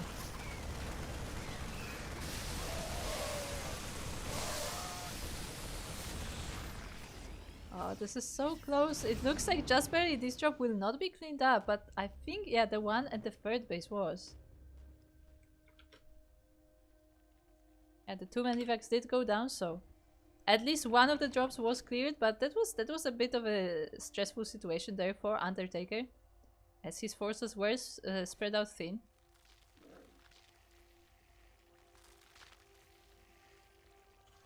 And next thing that this dwarf is working on is the Liberators.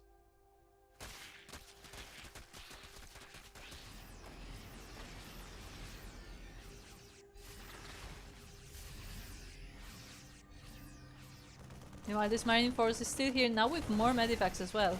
But we have Lingbane to defend. We have some nice connections. One of the medivac goes down as well.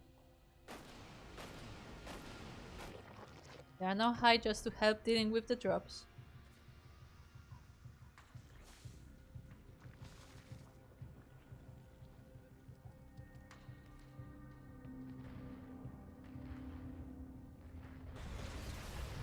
Oh, and the Liberators also reveal themselves as they chase the Overlord.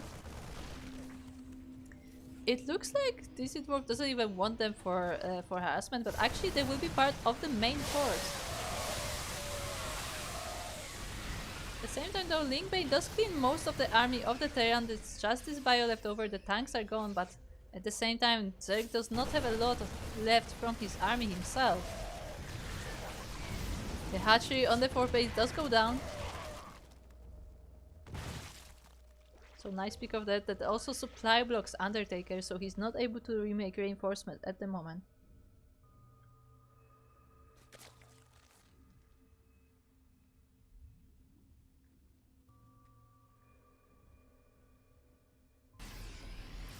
At the same time, this is worth ramping up the production, getting more barracks, getting more marines, getting more marauders. Building up his army, getting ready for the 4th expansion as well. I guess the 3rd expansion, 4th base.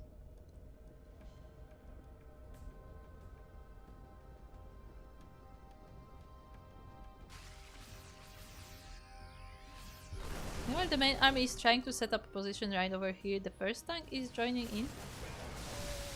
I think he is trying to get into the setup, but yeah, I don't think it will be easy. There's not that many units from our Zerg player.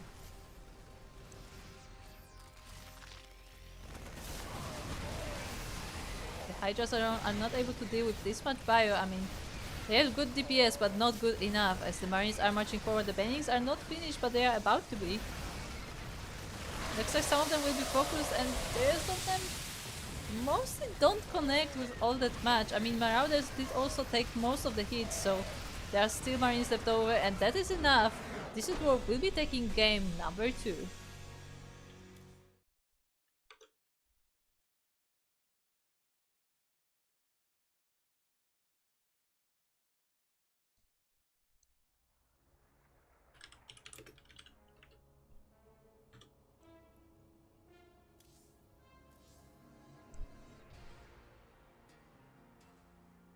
So GG there.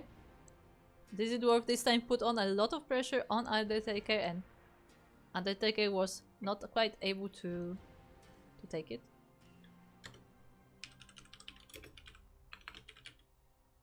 But this is not the end yet, as this is of course a best of 5 series.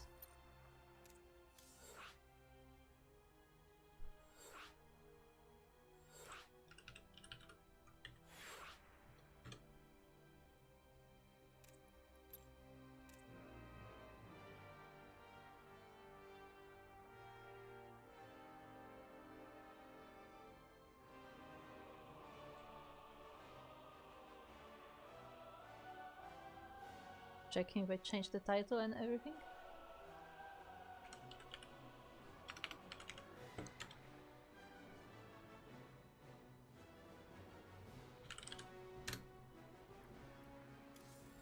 Let's go for game number 3.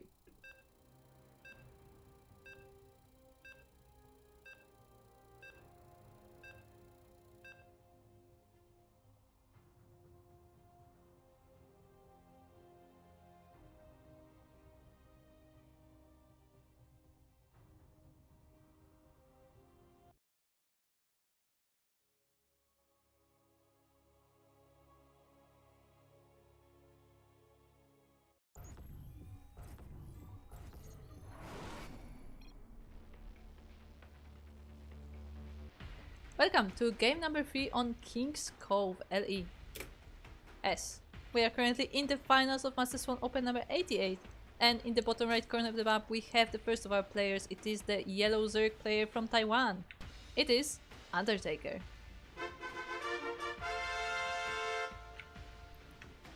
And across the map we have our blue Terran player currently leading 2-0 in this series. Only needs one more win to take the entire tournament, the entire monthly.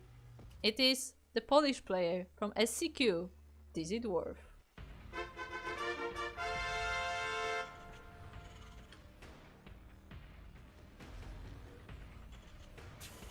It's like once again going for that Reaper expand most likely, as our Zerg player is going for the hatch first.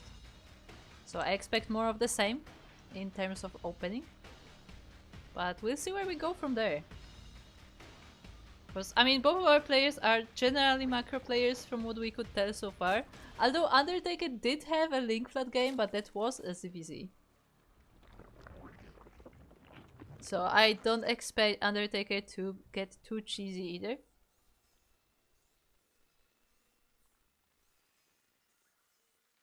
Yeah, we'll see how that goes in the first game once again. Undertaker cannot lose a single map from now on if he wants to take this tournament potentially. Meanwhile, Dizzy Dwarf only needs one more point, so he has a bit more room for experimentation if he wants to. Undertaker once again going for 3 bases before speed. I say that, but this isn't normal. Yeah, it's really normal, Kuro. Although I think that this third base is slightly early. But that said, the timings have changed a bit because obviously the hatcheries are now less expensive. For those who don't know, ever since the new patch, the hatcheries are no longer 300.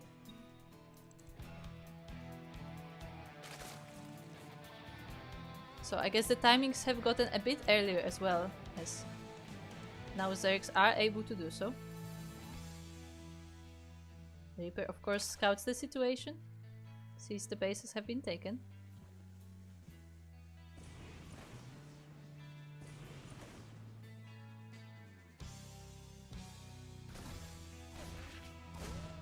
Make sure that there's no like hidden roach warren or anything, but yeah, it doesn't appear to be, as looks like we will have another straightforward game from both of our players. This time Dizzy Dwarf not going for a 2-on-1 but 1-1-1 instead. We do not have that second Rax, we do not have those extra marines in production.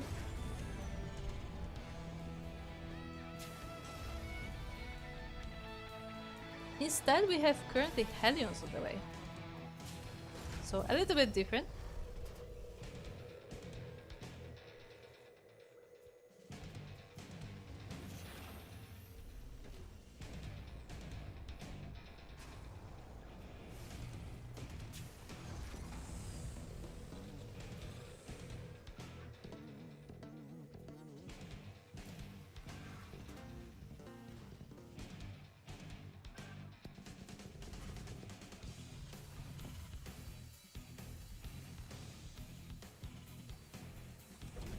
And let's see how it goes. And the Hellions are amassing. Together with the Reaper, they will be going across the map. And oh, do you see what I see? Well, Captain Fish, good to see you back because you are just in time for a fusion core. So yeah, Dizzy Dwarf changing up a bit, quite indeed. We have not seen that yet from him today.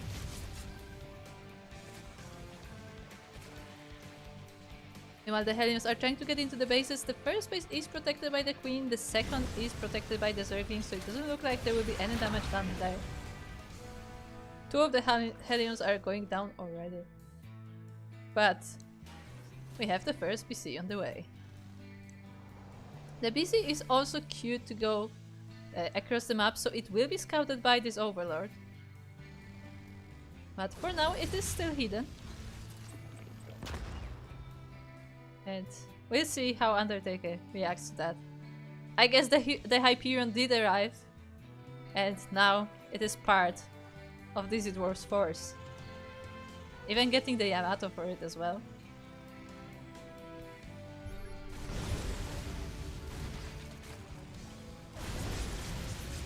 At the same time, Undertaker trying to deal with those Hellions. He has a lot of Zerglings by now, so he's able to trap some of them. But still, it's not easy to chase the Hellions with Zerglings. Like, Zerglings in the end do burn fairly easily.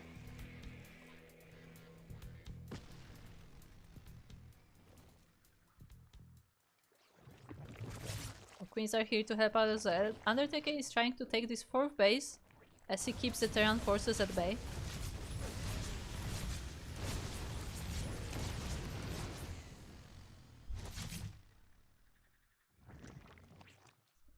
And the BC is out. It also shoots down the Overlord, as it does shoot while moving. So Undertaker is now fully aware of what is going on. He's trying to make spores He doesn't have Hydras. There's no Hydra yet. The lair is still on the way. So he will have to defend with Spores and Queens. Most of the Queens are in the front though, as they are busy dealing with the Hellions.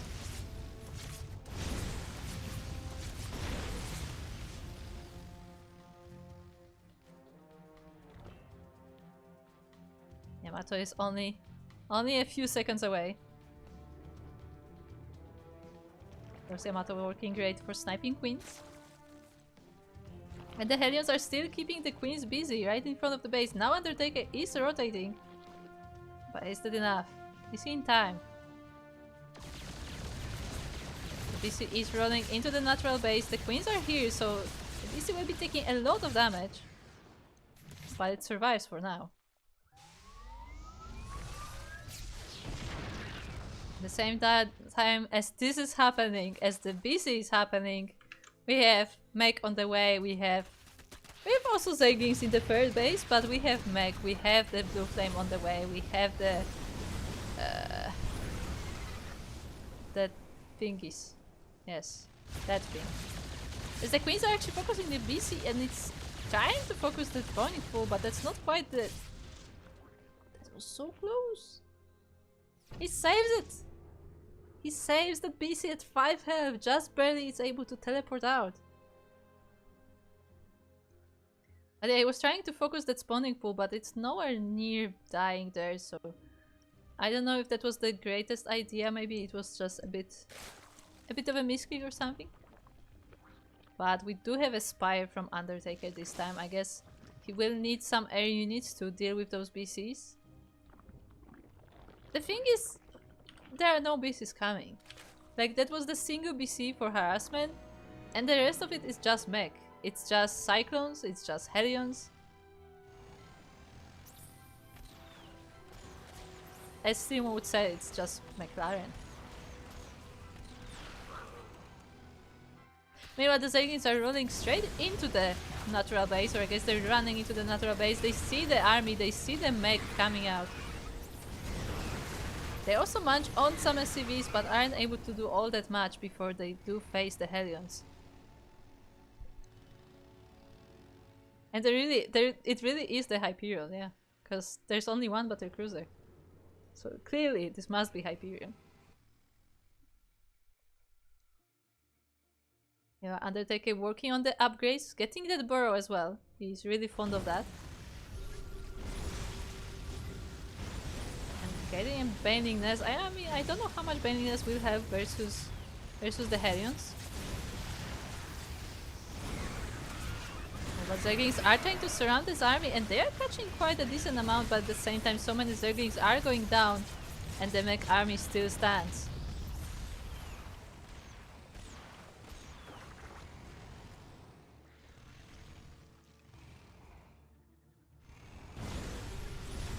What does Undertaker have currently? I mean, what do we have? We have the Corruptors, we have the Zerglings. It's pretty much it. The Zerglings are trickling in. Will they be able to surround this army once again? They are able to get some of it.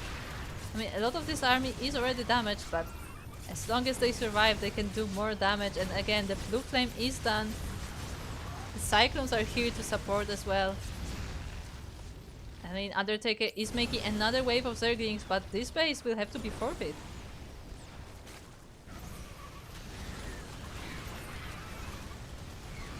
This mech army will eventually be cleaned up, as it was very low already, but there's the reinforcement. There's another wave. And even with the defender's advantage, I just don't think there's enough for Undertaker. GG is called. Dizzy Dwarf will be taking this game and the entire best of 5 series.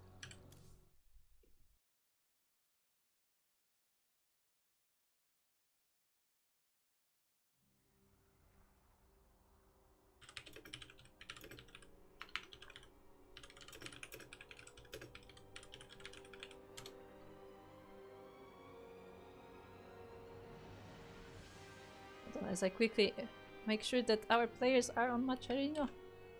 Ah, panic. There you go.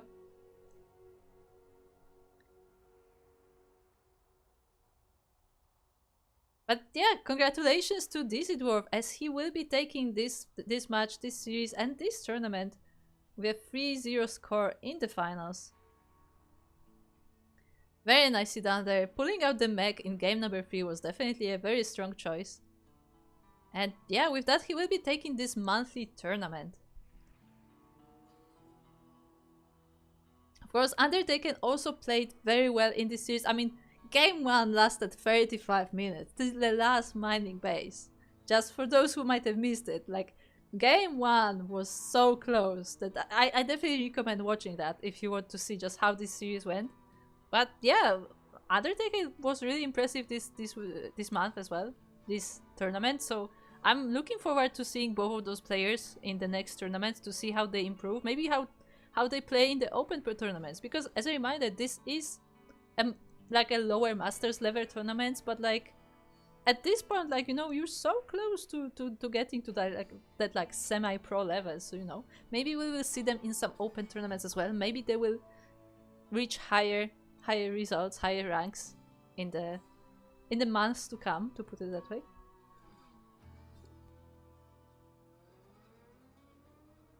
As a reminder, of course, both of our finalists do get prize money. The first place is $10, the second place is $5, and we also have $5 for a random participant who this month was Cute.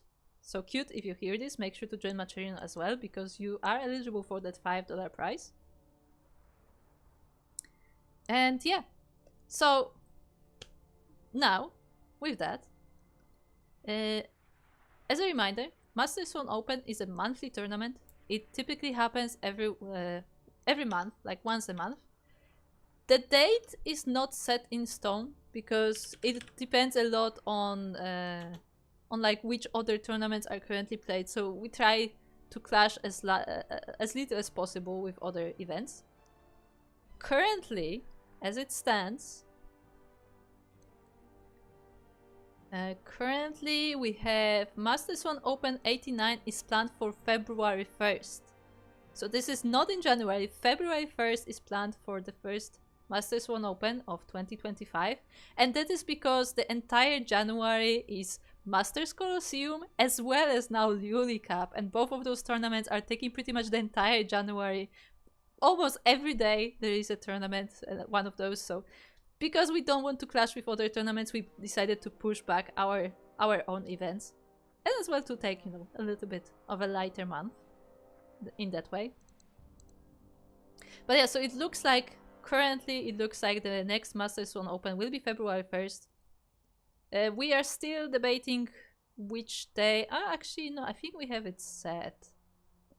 I believe Ducklings Open, so our 4.2k MMR tournament, so basically Diamond tournament, will be February 15th. So that's 2 weeks after Swan Open. And we also, of course, we have the Open tournament. We have Sparkling Tuna Cup, which currently, according to the plan, will be returning on January 26th. And Tenacious Turtle Tasso, which is currently planned for January 16th. That's the earliest tournament we currently have planned. Of course, that schedule can still change, so keep in mind this is all like tentative dates. This is like, you know, what we planned more or less. But like we have more sure schedule like 4 weeks ahead. And the brackets are always made around 1 week before the tournament. So if you want to be notified about any of those tournaments, if you want to sign up for any of those tournaments, then make sure that you follow our socials. Our socials, of course, can be found in the chat. We have Twitter, we have X, we have Facebook, we have Instagram, we have Mastodon, we have Blue Sky. Most importantly, we have our Discord. The Discord is where like all the up-to-date information is, because obviously on our socials we post when the tournament signups go live. But we also post like, you know, updates on scheduling in the Discord, like, you know, as they happen, so you can also keep track of the tournaments that way. So I definitely can recommend joining our Discord if you want to stay up to date on the tournaments. Other than that, our tournaments are of course funded via Patreon. So if you like to see those tournaments continue, if you like to see them grow bigger in the future, then make sure to check out our Patreon.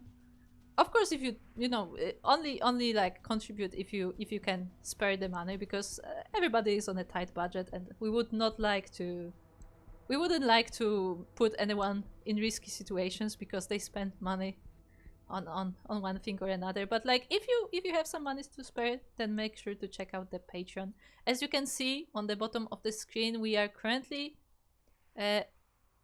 decently close to our next goal. Now, the next goal is at $400 per month. This is the per month goal, and the $400 per month will allow us to extend the prize pool of Sparkling Tuna Cup of our weekly open professional / semi-pro tournament, which is open to everyone. And once we reach that 400 goal, we will be able to award the prizes not only to the finalists, but also to the semi-finalists. So if you want to see that happen, then feel free to contribute to Patreon.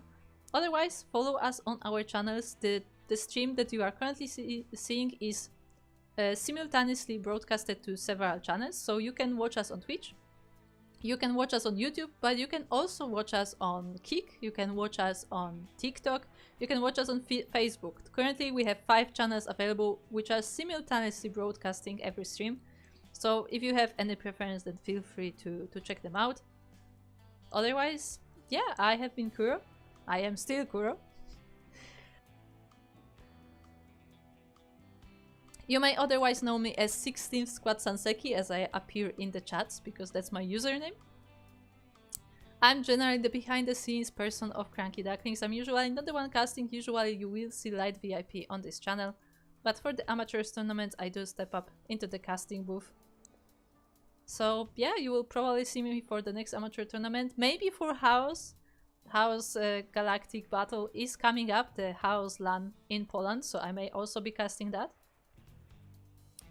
But other than that, if you follow this channel, you will probably see more of light casting, and you can find me just in the Discord, you know, doing the behind the scenes stuff, like making all the brackets, making all the calendars, handling the socials, and so on and so forth. So yeah, I will be seeing you in the chat. Other than that, we will find some StarCraft channel to raid after this, so stay around if you want to join us with the raid. And yeah, I think that will be all. This is one of the last streams of 2024, so thank you for being here for this year. And as I look at the calendar, something to look forward to, because we have, in this year still, we have 2 more tournaments. We still have the Wordy Mondays and the Pigazar Monday. But we also have the Duckling Showdown. I will be posting the official announcements soon TM, but we will be having our end of year show matches on the 31st. So if you are interested in checking them out, they will be there. And yeah, look forward to that announcement, as we have some fun matches prepared for you as a way to conclude the year 2024 on CranKy Ducklings channel. And yeah, with that, I will see you guys later. Bye.